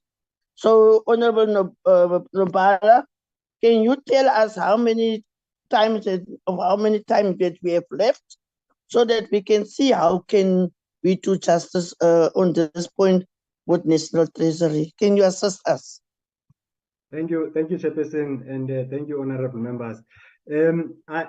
Chair, the decision is going to be taken by the committee on this one, but I think considering the position that National Treasury colleagues are finding them in, I think the committee might decide to end the meeting so that they can give National Treasury an opportunity to go prepare formally, so that say they forward their responses to us, because the most important thing is that these responses must reach provinces as soon as possible. And then tomorrow, before we deal with final mandates, the committee might decide to give National Treasury an opportunity to kind of speak over the document that they will have submitted, say, for example, tonight, just to appraise the committee and explain issues that might not be clear. But the most important thing is that that document must reach the provinces as soon as possible. So maybe the committee might decide to take that decision, Chairperson. So it's up to the committee to decide if the committee would like to adopt that approach. Thank you. But in how many days? We don't have how many days? Tomorrow we must deal with the final mandates and adopt the report, because this report must be in the House on Wednesday. So National Treasury must tell us how many time or how many time they need for that response or for the preparations. Is it 1 day or half of day or tonight or whatever? Can National Treasury respond to that one? We're going to make a request to the committee for the committee's consideration that would be allowed. I think we will soon have all the negotiating mandates, and then we'll start with the process of getting the colleagues to assist in terms of comprehensive responses to the committee. So that we anticipate is going to take us quite a while. So we're going to try and work throughout the night to get that to the committee. So if it's okay with the committee that we please be allowed to provide these comprehensive responses by 9 o'clock tomorrow, we would really appreciate that. Okay. Thank you very much, ma'am. Secretary, I just want to check. Okay. Okay, Mama Maragane. Honorable member. Okay, thank you, Honorable Chairperson. I think according to the response by Treasury to say they will make sure that by tonight the report will be ready. I think let us give them the chance to do that. So it's yeah. I think it's for them to as long as they commit themselves that they're going to make sure that we get that report, the final report. Thank you very much. Thank you very much, Ma. I want to ask the secretary, what time did the meeting start tomorrow? Okay, thank you, Honorable Moss. For the final mandate. Okay, there is an issue of provinces which must sit tomorrow morning. It might happen that there's a province that intends to sit, that has scheduled its meeting to start at 8 o'clock tomorrow, because once a portfolio committee has adopted its own report, that report must go to the House so that the final mandate is finalized for the speakers to sign. So I think when giving National Treasury deadline in terms of when to submit, we must also have that in mind. Us as a committee, we are going to sit at 4 o'clock in the afternoon tomorrow. Now, the reason why I'm asking you, I was thinking if we have that meeting, I didn't know the time, but if the meeting was at least started at 12:30, then we can ask the National Treasury to come to present that response. And then we have our meeting afterwards on the final mandate. Not working. Honorable Chairperson, Honorable Ryder's hand is raised. Okay, sorry, Nabala. Come, Honorable Ryder. Thank you very much, Honorable Chair. Ryder. Chair, this underlines the comment I made when I started, when we started this process today. Now, Chair, as Treasury rightly says, they do require, and I'm quite alarmed that they haven't even seen some of the negotiating mandates. You know, not through their deficiencies. The fact is that these were only transmitted quite late this afternoon in certain instances, just after 12 o'clock from 2 provinces. So yes, I mean, Treasury needs an opportunity to peruse those and respond, which we all agree with. Okay, for them to do a reasonable job of that, they're indicating that they will only be ready by 9 o'clock tomorrow morning to give a reasonable response.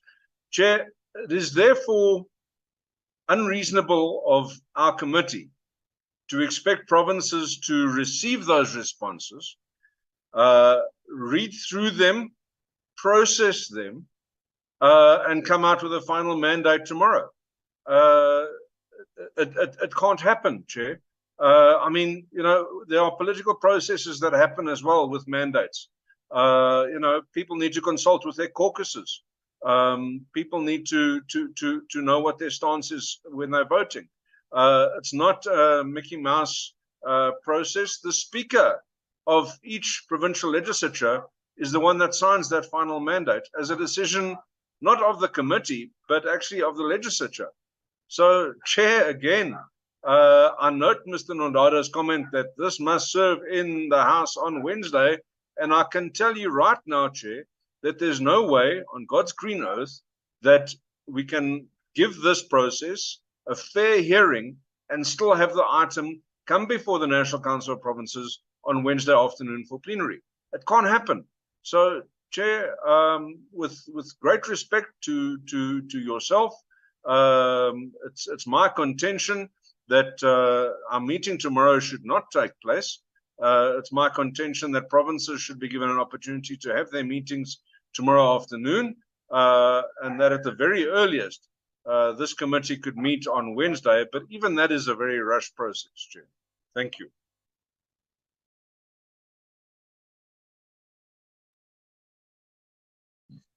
You must make a proper proposal, not say if it is. You must say we propose Wednesday. Chair, I propose that we have our meeting for final mandates next week, because that gives a full week for provinces to consult properly, and to get their final mandates through their committees and properly processed through the speaker. So I would propose we have a follow-up meeting next week, Tuesday. That's my firm proposal. Thank you, Chair. There's a proposal of Honorable Ryder. Is there a counter proposal? I support the proposal, Chair. I second as well. Is there a counter proposal? Yes, Chairperson, I don't support it. Now come with a proposal if you don't support it. Are you supported or not, Mama Rakhani?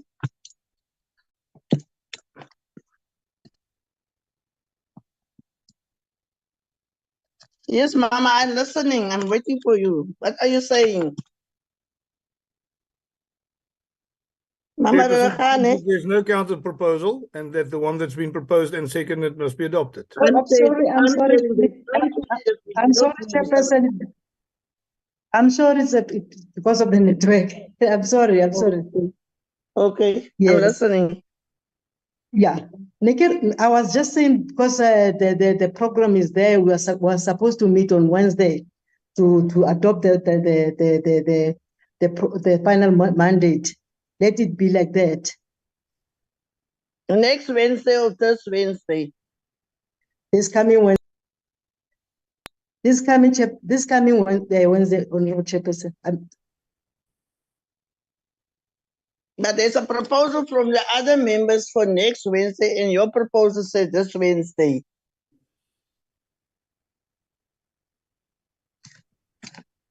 Chairperson. Yes, Chairperson, according to the program. There's Honorable Nkosi.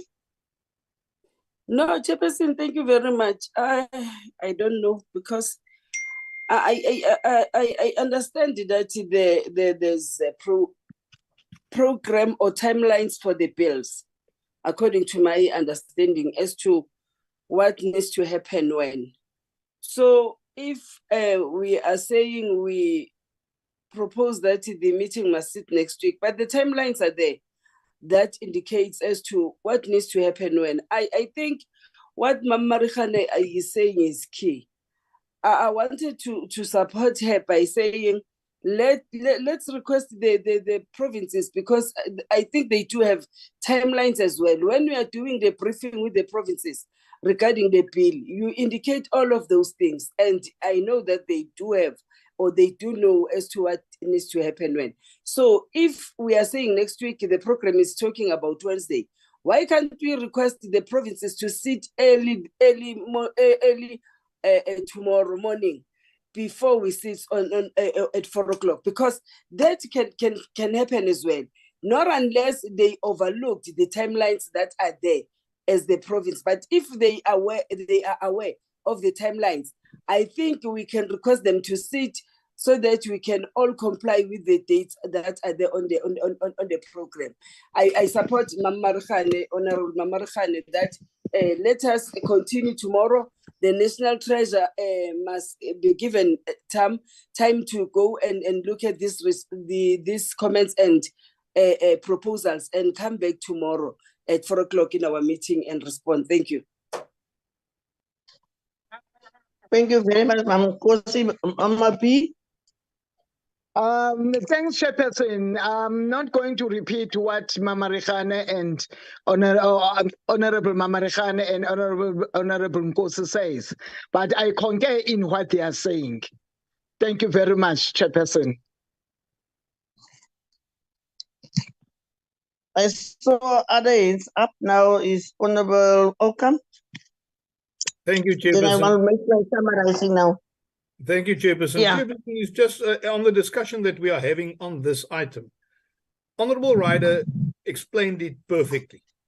And we heard the words rubber stamping quite a lot today.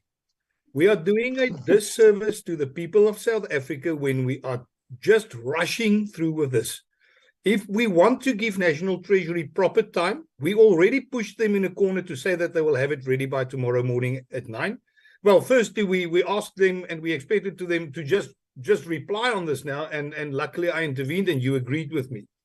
I think if we want to give them proper time, we should not push them in a corner, which they have been pushed into.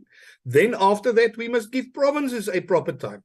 And to say that the National Treasury would be able to answer and address all these issues, and then have provinces to address this, and as Mr. Ryder said, provinces to go back, not only the committee, but they must go back to the various people in that legislature. It's going to be a rushed process. And that is one of the reasons why we are finding ourselves in South Africa in the situation financially that we are. We are rushing through things without thinking it through. So I really want to plead with you. Let us not put South Africans on the back foot due to the fact that we want to chase some unobtainable targets that were set with regards to timelines. If we've got to, as Parliament, then sit later through December to do this, let's do right by South Africans. Let's not rush this. We are owing this to the people of South Africa. So I again want to, as Mr. Ryder suggested and Mr. De Tooy and myself seconded, that we please let this meeting stand over till next week, Wednesday, so that provinces have got proper and enough time to really dissect what is said by National Treasury and then come back with their final mandates. Hopefully, if they listen, a few of these final mandates will change as well. Thank you, Chairperson.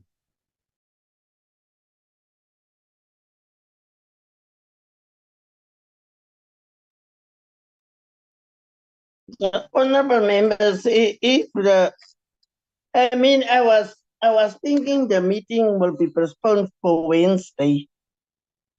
But next Wednesday for me is a little bit very late. Because not soon the house will rise. And then what will happen with our work? And we are all under pressure. It's not the only committee. There's other committees also. And there's timelines that we must follow. The reason why I was asking of raising on what Okam was saying earlier, that in what National Treasury was saying, they was receiving the document today. That's why I was considering that we rather postpone this item for a next meeting. That's why I'm asking the secretary, can this item not be accommodated tomorrow? But then he explained. Then the Honorable Ryder came in and he was speaking not exactly before, when he raised the proposal for Wednesday. Then all of a sudden, then he comes for next week. The proposal of this coming Wednesday is the better one to accommodate this to accommodate the National Treasury on this point. So I propose for this coming Wednesday, or I make a ruling for this for this Wednesday. Not for next week. Next week Wednesday. Next week Wednesday. Is a little bit very far. Chairperson, on a point of order. Yes, I'm listening. Agreed, What is the point? Chairperson, thank you very much. What is You your have point of got, order? Chairperson, you can't make that ruling. You've got two proposals, both of which has been seconded. We as a committee must then vote on it. So No, I'm not going to go to that. That is well, a very that low is how it level. works. That is No, how it we're works. not There's going now to two that. proposals. Chairperson, there's No, two we're not proposals. going to. That's why I make the ruling. I'm not going to go to that level. Chairperson, No, I you can't go can't to make that. a ruling when there's two proposals. You can't. It's just procedurally not correct. And maybe Mr. Jenkins can come in. You have got two proposals. You can't make a decision on that as chair. Then this committee must vote. So if you don't agree with me, let's ask Advocate Jenkins about the procedurality of this, and let's then vote on this, whether it should be this Wednesday or next Wednesday. My proposal to you is that we vote on this as a committee. Mr. Jenkins is here. We can ask him. Who's Mr. Jenkins? I don't know Mr. Jenkins. Mr. Jenkins is the advocate that is the legal advisor to this committee, Chairperson. Chairperson? Let me hear from him. Chairperson? Yeah. Maybe Yes, before it's Mr. yes, Domo, it's Mr. Domo, the Connected Advisor for the committee. Okay. Yeah. Before I come in, Honorable the honorable member from the Free State's hand was up. So can you please recognize him and hear what he says? He has to say. Thank you, Chair. Oh, Honorable Modisana, yes. Before I come in, Chair. Okay, Modisana can speak then. Thank you, Chairperson. Let me thank Mr. Domo for coming to my rescue, because my hand has been up. I said that even now to take it away. But I just wanted to say this. Okay, no, accepted, Chair. I just wanted to say, as a committee, what is important? What is it that is important for us? Is it about meeting the time frames, or is it about doing justice to what we are supposed to be doing? Because what we are talking about here, this is the budget that is going to assist people there in the municipalities to render services. So are we just going to brush it just because we are in a hurry to finish it? So whatever decision that we are taking, we must be able to look at the consequences that at the end is going to backfire to those people there in the community.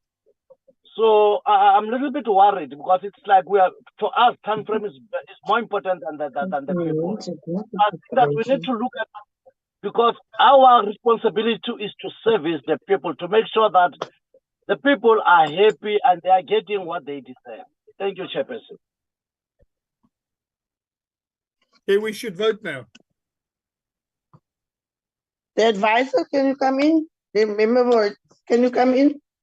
Yes, Chair. Thank you very much, Chairperson. Chair, there are two things here that I'm picking up from my side, which I think, Chair, you need to be very, very cognizant of.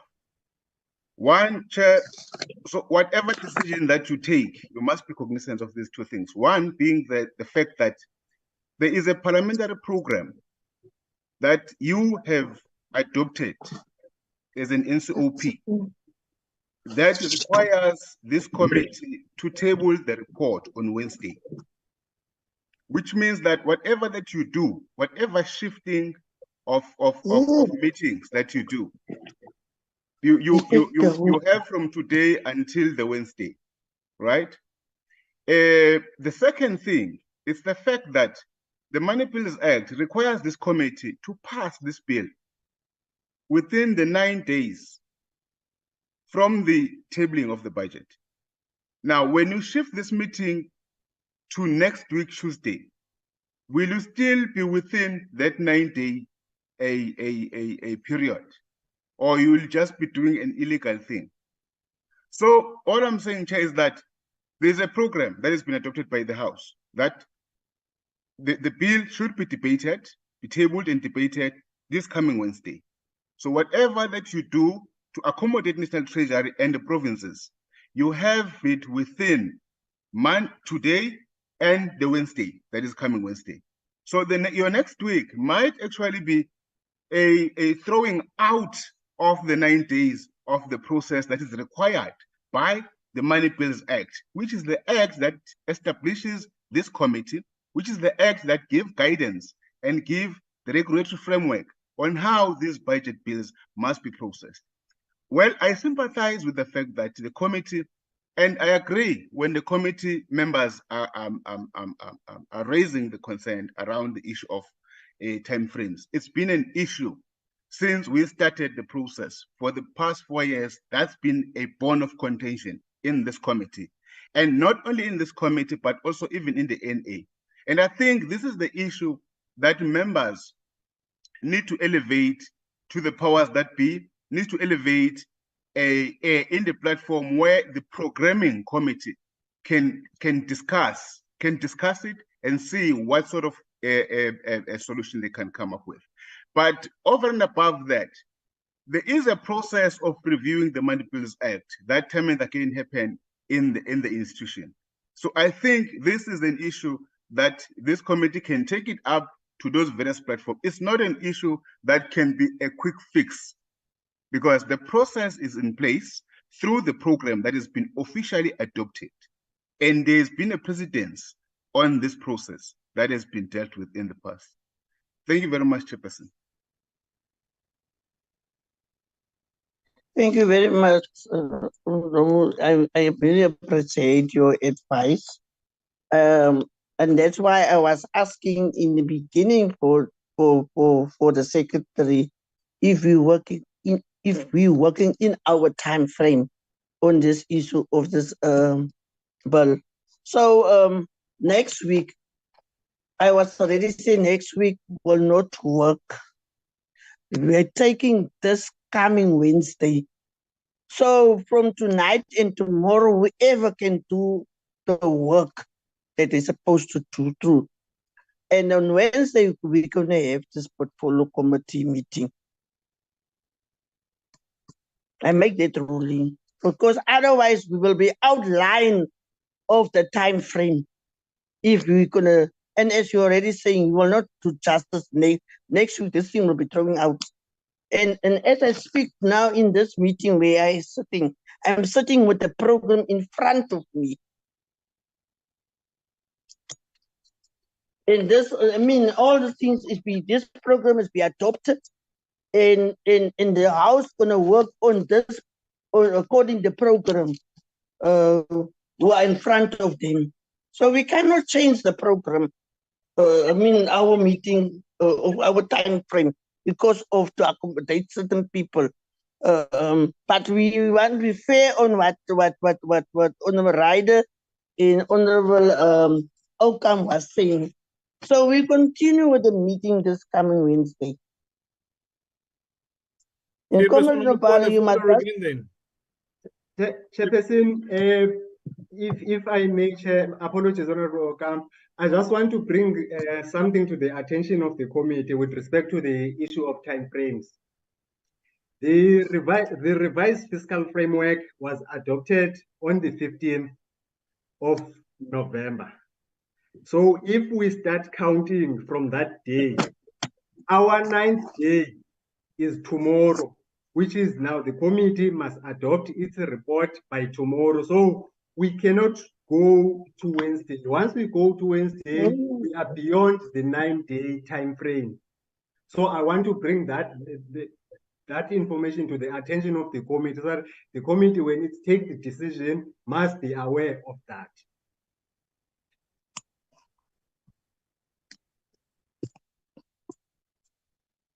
So Nobala, the meeting. So the meeting is tomorrow, 4 o'clock. As per the program, madam, yes. And the item will be what? Yes. Unfortunately, we need to bring all this information to the committee. We can't just keep quiet and allow the committee to take decisions without us not providing proper information. Hence, even Mr. Yes. Bobo was clarifying this matter. So I thought, let me bring the issue of dates now to the attention of the committee. And that was the question I raised earlier with Yes, and I was I indicated raised that. earlier on the issue of time frame, yeah. And there Yes. you explain it. So what can we do? We can do nothing. And we must have this meeting tomorrow afternoon at 4 o'clock and just see how can we fit in or slot in at that point that we postponed today. We adopt first, Chair. Yes. Chairperson, on a point of order. You have now listened. Yes, you have now listened to Mr. Ndlomo and Mr. Nodada on this, but we have asked you to speak to to Mr. Jenkins with regards to the fact that you can't rule on this because there are two different proposals. We need to vote on this. You can't just rule because, I mean, let's say there were 3 or 4. We've got to vote on the date that this meeting is taking place. What we are doing now is, again, rushing through something that will be to the detriment of the people of South Africa. It is the absolute obligation of this committee to not rush things through, to think things through. But there's a huge difference between thinking things through and rushing things through. And we should be on the right side of that distinction. Honorable Okam, I'm not rushing things through. We are not rushing things through. We are all representatives of this country. I'm not rushing things through. But you must also look in the circumstances of the time frame. We cannot do things out of line of the time frame.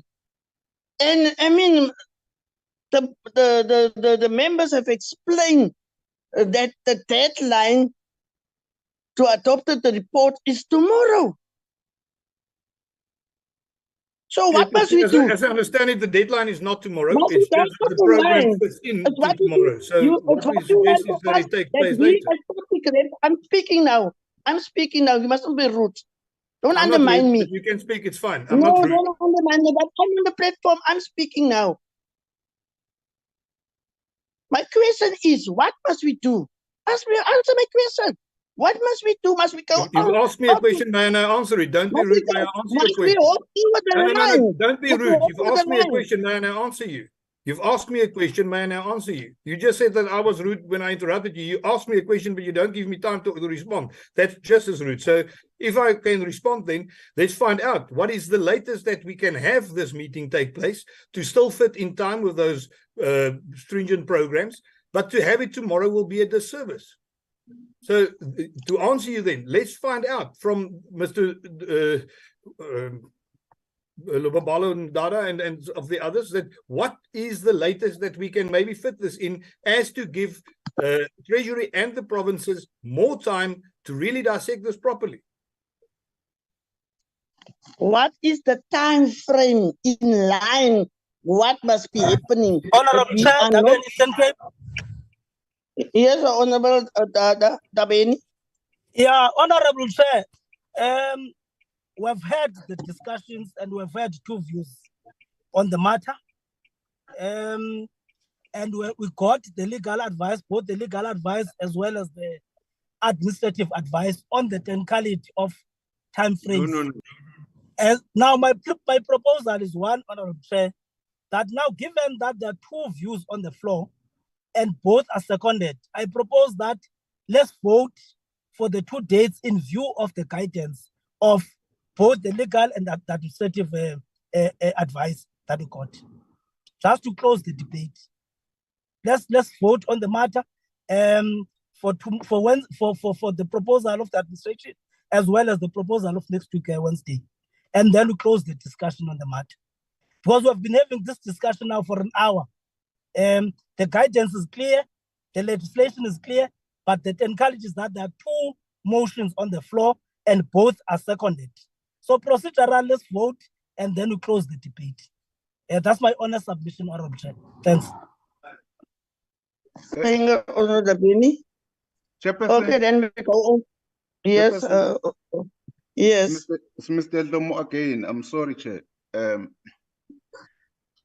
Chair, before you proceed with any process that is being proposed, just bear in mind that you have a legal framework in front of you that guides your process, right? This process, Chair, is not a process that is regulated by any other thing, but it's regulated by the Money Bills Act. The Money Bills Act says strictly, the committee must pass this bill or this report within the 9 days after the adoption of the fiscal framework, right? Mr. Notata has brought to your attention that the 9 days, which is prescribed by the legislation, comes to an end tomorrow. Now, this is something that you cannot change willy-nilly. It's something that is there in the legal framework, which by any chance, should you do otherwise, somebody might take you to court over this thing, Chair. And this process will not stand the test of court, Chair. You understand? So, Chair, I want to plead with you to look at the legal framework. What does it say? And take a cue from there, without necessarily disregarding many other views that has been presented before you. And maybe we can repackage those views in our recommendations in the report and elevate them into a different platforms where they can be dealt with. Because the concern that members are raising is a genuine one. We all agree, even from the administrative side point of view. But we have a legislative framework that separates us from those concerns. So, Chair, I just wanted to highlight that, Chair. Thank you very much.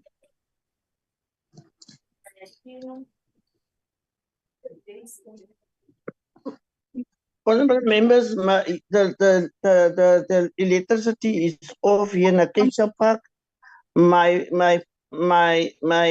digit is now only on 4%. So soon my phone will be cutting out. So then I want to be upfront that Mama Rakhani chairing the meeting further if I will be cutting out. So, but no, still I can still continue. But as soon as I'm cutting out, Mama Rakhani will take over the meeting. Sukiswa? Thank you, Chair. Thank you, Chair. Sukiswa? I was raising my hand, Chair, to support the hand Honorable Ndabeni that let's go for a vote. We have been debating tension. Okay. Honorable Chair, but you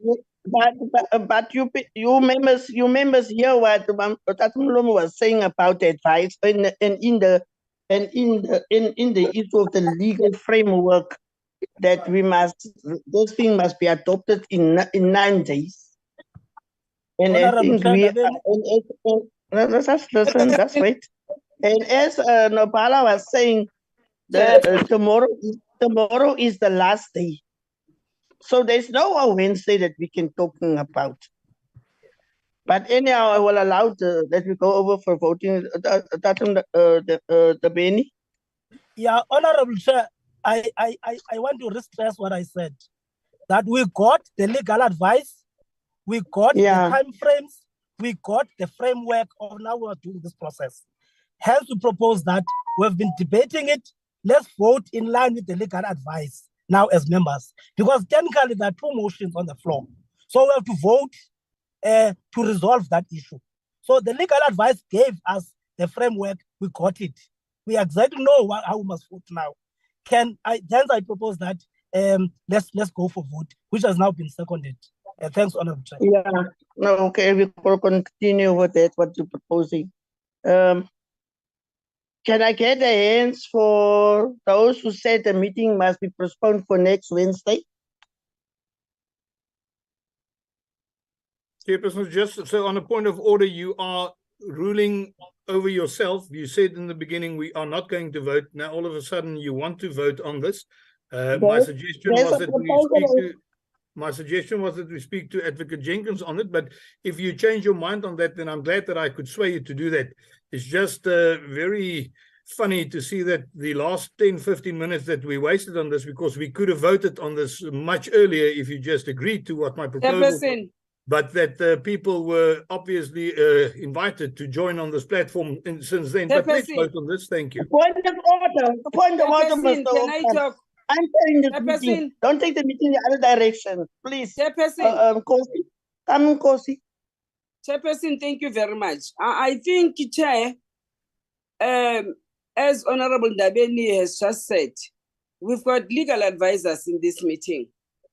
We've got Abu Baba Unotata, Abu Babalo that are here in the meeting that are advising us, of which we must take their advices very seriously. And Chair, Ulubabalo, Mr. Notata, indicated that on the 15th of November, you adopted this program as this committee with the amendments that you have made in this report. Therefore, I can't understand now you want to shift again. I think we've been advised that the only thing that we can make now is to vote on the matter because there are two proposals. Irrespective of you said you are making a ruling, I think Mr. Lubabalo was correcting you as to say there's no way that you can make a ruling because there are two proposals that are put on the table, of which, and those proposals were also supported by members. So I think let us not go back and forth about this matter. Let's go for the vote once and for all, because I even said previously, Chair, when I was speaking, that you have adopted the time frame on the program. There are timelines that are adopted by you. And as I even said that you went to the provinces to make the briefings or to do the briefings as permanent delegates. And the timelines were also there in the program when the time frames when the briefings were made. So I can't understand, why are we changing now? Can we stick to the program that has been adopted by this committee? The program is quite clear that tomorrow we must sit at 4 o'clock and adopt the final mandates. Whatever issues that have been made with regards to the National Treasury, it's here. They must go back and look at the comments and come back and respond tomorrow in this meeting. There's no way that you can move this meeting for next week again. What is the program saying? The answer we got from the legal advice and Lubabalo. Thank you, Chairperson. Chairperson? Honorable Kosi, I never go back. I was saying that we're gonna vote now, and there's two proposals on the table. I'm telling now what the two proposals. That's nothing that I go back or forward. Respond to Honorable Nkosi. So I'm dealing with that issue. There's two proposals, and there was the advice given to us.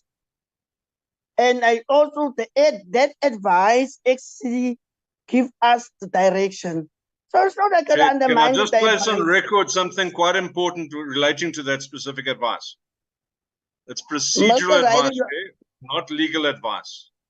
With the great respect to Mr. Dlomo and Mr. Nodada, both of them are not qualified to give legal advice. They can happily give us procedural advice. The person that can give us legal advice is yet to be consulted, in spite of numerous requests to do so. But Chair, I urge you to finish the meeting, so go for it. But we do need to make that distinction between procedural advice and legal advice. Thank you. Thank you. Let's proceed, Honorable Chair. Honorable members, please. Nkosi, you're not taking us forward in the slightest. Members, please. If you want to chair this meeting, chair this meeting. Don't test me. Please don't test my patience. Can I take you up on that offer, Chair? So there was a hand up by the Honorable Maragane. Your hand was up, ma. Was your hand up? Honorable member? No. Let's proceed, Honorable Chairperson. Okay. My hand is up, Chair. Okay. Who's speaking now? Moletani, my hand is up. Moletani, okay. Okay, Moletani. Chairperson, I've been listening to this. Yes, I'm one of those who's very worried about doing justice to this thing of DORA. But at the same time, in our back of our mind, if we drag this thing, we prolong this, are we not going to delay for people so that they are able to get their equitable share? If we keep on postponing, if we fail to meet the time frames, are we not going to deny those people, that the municipality, the local government, to get their equitable share? Are we not going to make them to suffer more than what we are suffering now? I thought maybe now my opinion is this one. Yes, this must be noted. It is not fair for us to be made to work under this pressure. But at the same time, this must be given attention, that it must come to a stop. But we are not going to allow people not to get services. That's my opinion. Thank you. What are you proposing, honorable member? As much as I'm saying that I agree that it is not fair for us to work under this pressure. It's not fair to allow the treasurer to work under this pressure, even the provinces. But at the same time, this is not for the first time. We have been under this pressure, but ultimately we agreed to say, let us push it to go on, and then it must go on, but it must be noted, so that this must be given attention, it must be corrected. But now it's like we are saying it must totally stop, and then done the way we want to do it, to say that let us postpone it for next week. But then we would have failed to meet a deadline. Then it means people are not going to get what is due to them. My proposal is this: let's allow this to continue, but we must register our dissatisfaction about the time frame. Thank you. Thank you, the honorable member. So then we agreed, and the meeting must continue tomorrow, and then we finalize everything tomorrow. Yes, Chairperson. Agree. Can we move to the next point? Agree. Let's go to the next point. Agree, the Chairperson. Chairperson, my hand is Agree. No, we're going to move forward now. We can't sit the whole day on the one point. What is the next point? Chairperson, my hand is raised. You don't know what I want to address. You must ask me what it is. Okay, Honorable Oka. Chairperson, thank you very much. I won't be long. It's just that I think it is extremely important to note that our proposal for a postponement is not to prevent people from getting the money. What we are proposing is that we thoroughly digest this. So, Mr. Moletsani, it's really, we want the money to get there as soon as possible, but we want it to be done correctly and thoroughly. So please don't interpret our the fact that we tried to get this done thoroughly as saying that we don't want the money to get to the people. I think that's just very important to have that notion there, Chairperson. Thank you. Thank you, Honorable Okam. Secretary, can we just communicate everything that we decide in this portfolio committee as soon as this meeting finishes with the different provinces and with the National Treasury, so that we can have the meeting tomorrow with everything that we want in that meeting. What is the last point? The meeting is closed. Okay. The committee has exhausted the agenda for today's Chairperson. You may close the meeting, Chairperson. Over to you, Chair. I must really say it was really a good meeting, and I can feel it, the concerns of the members, but also we mustn't mix the election things in our mind with the things that we want to say. I mean, but I like the spirit. It's actually open eye for me, that I must be the next time much stronger than today. But thank you very much. The meeting is adjourned. So we're not going to vote then? No, meeting is adjourned. Thank you. Thank you very much, Chairperson. No voting, please. Thank you, Chair. Thank you, Chair. You have now overruled yourself twice. Amanda Moletsani, Amanda. No, but she has not Amanda Moletsani. the majority is Moletsani. saying the meeting must sit tomorrow. Is the majority, not her. Chairperson. Thank you, Chairperson. Let us vote then. Let us vote then. Why are you now all of a sudden afraid? Because a lot of people left the platform again after you asked them to come in to vote. See you guys tomorrow. The meeting is adjourned. Thank you, Chair. She's gone. Ra leboha moletsane, ra leboha moletsane.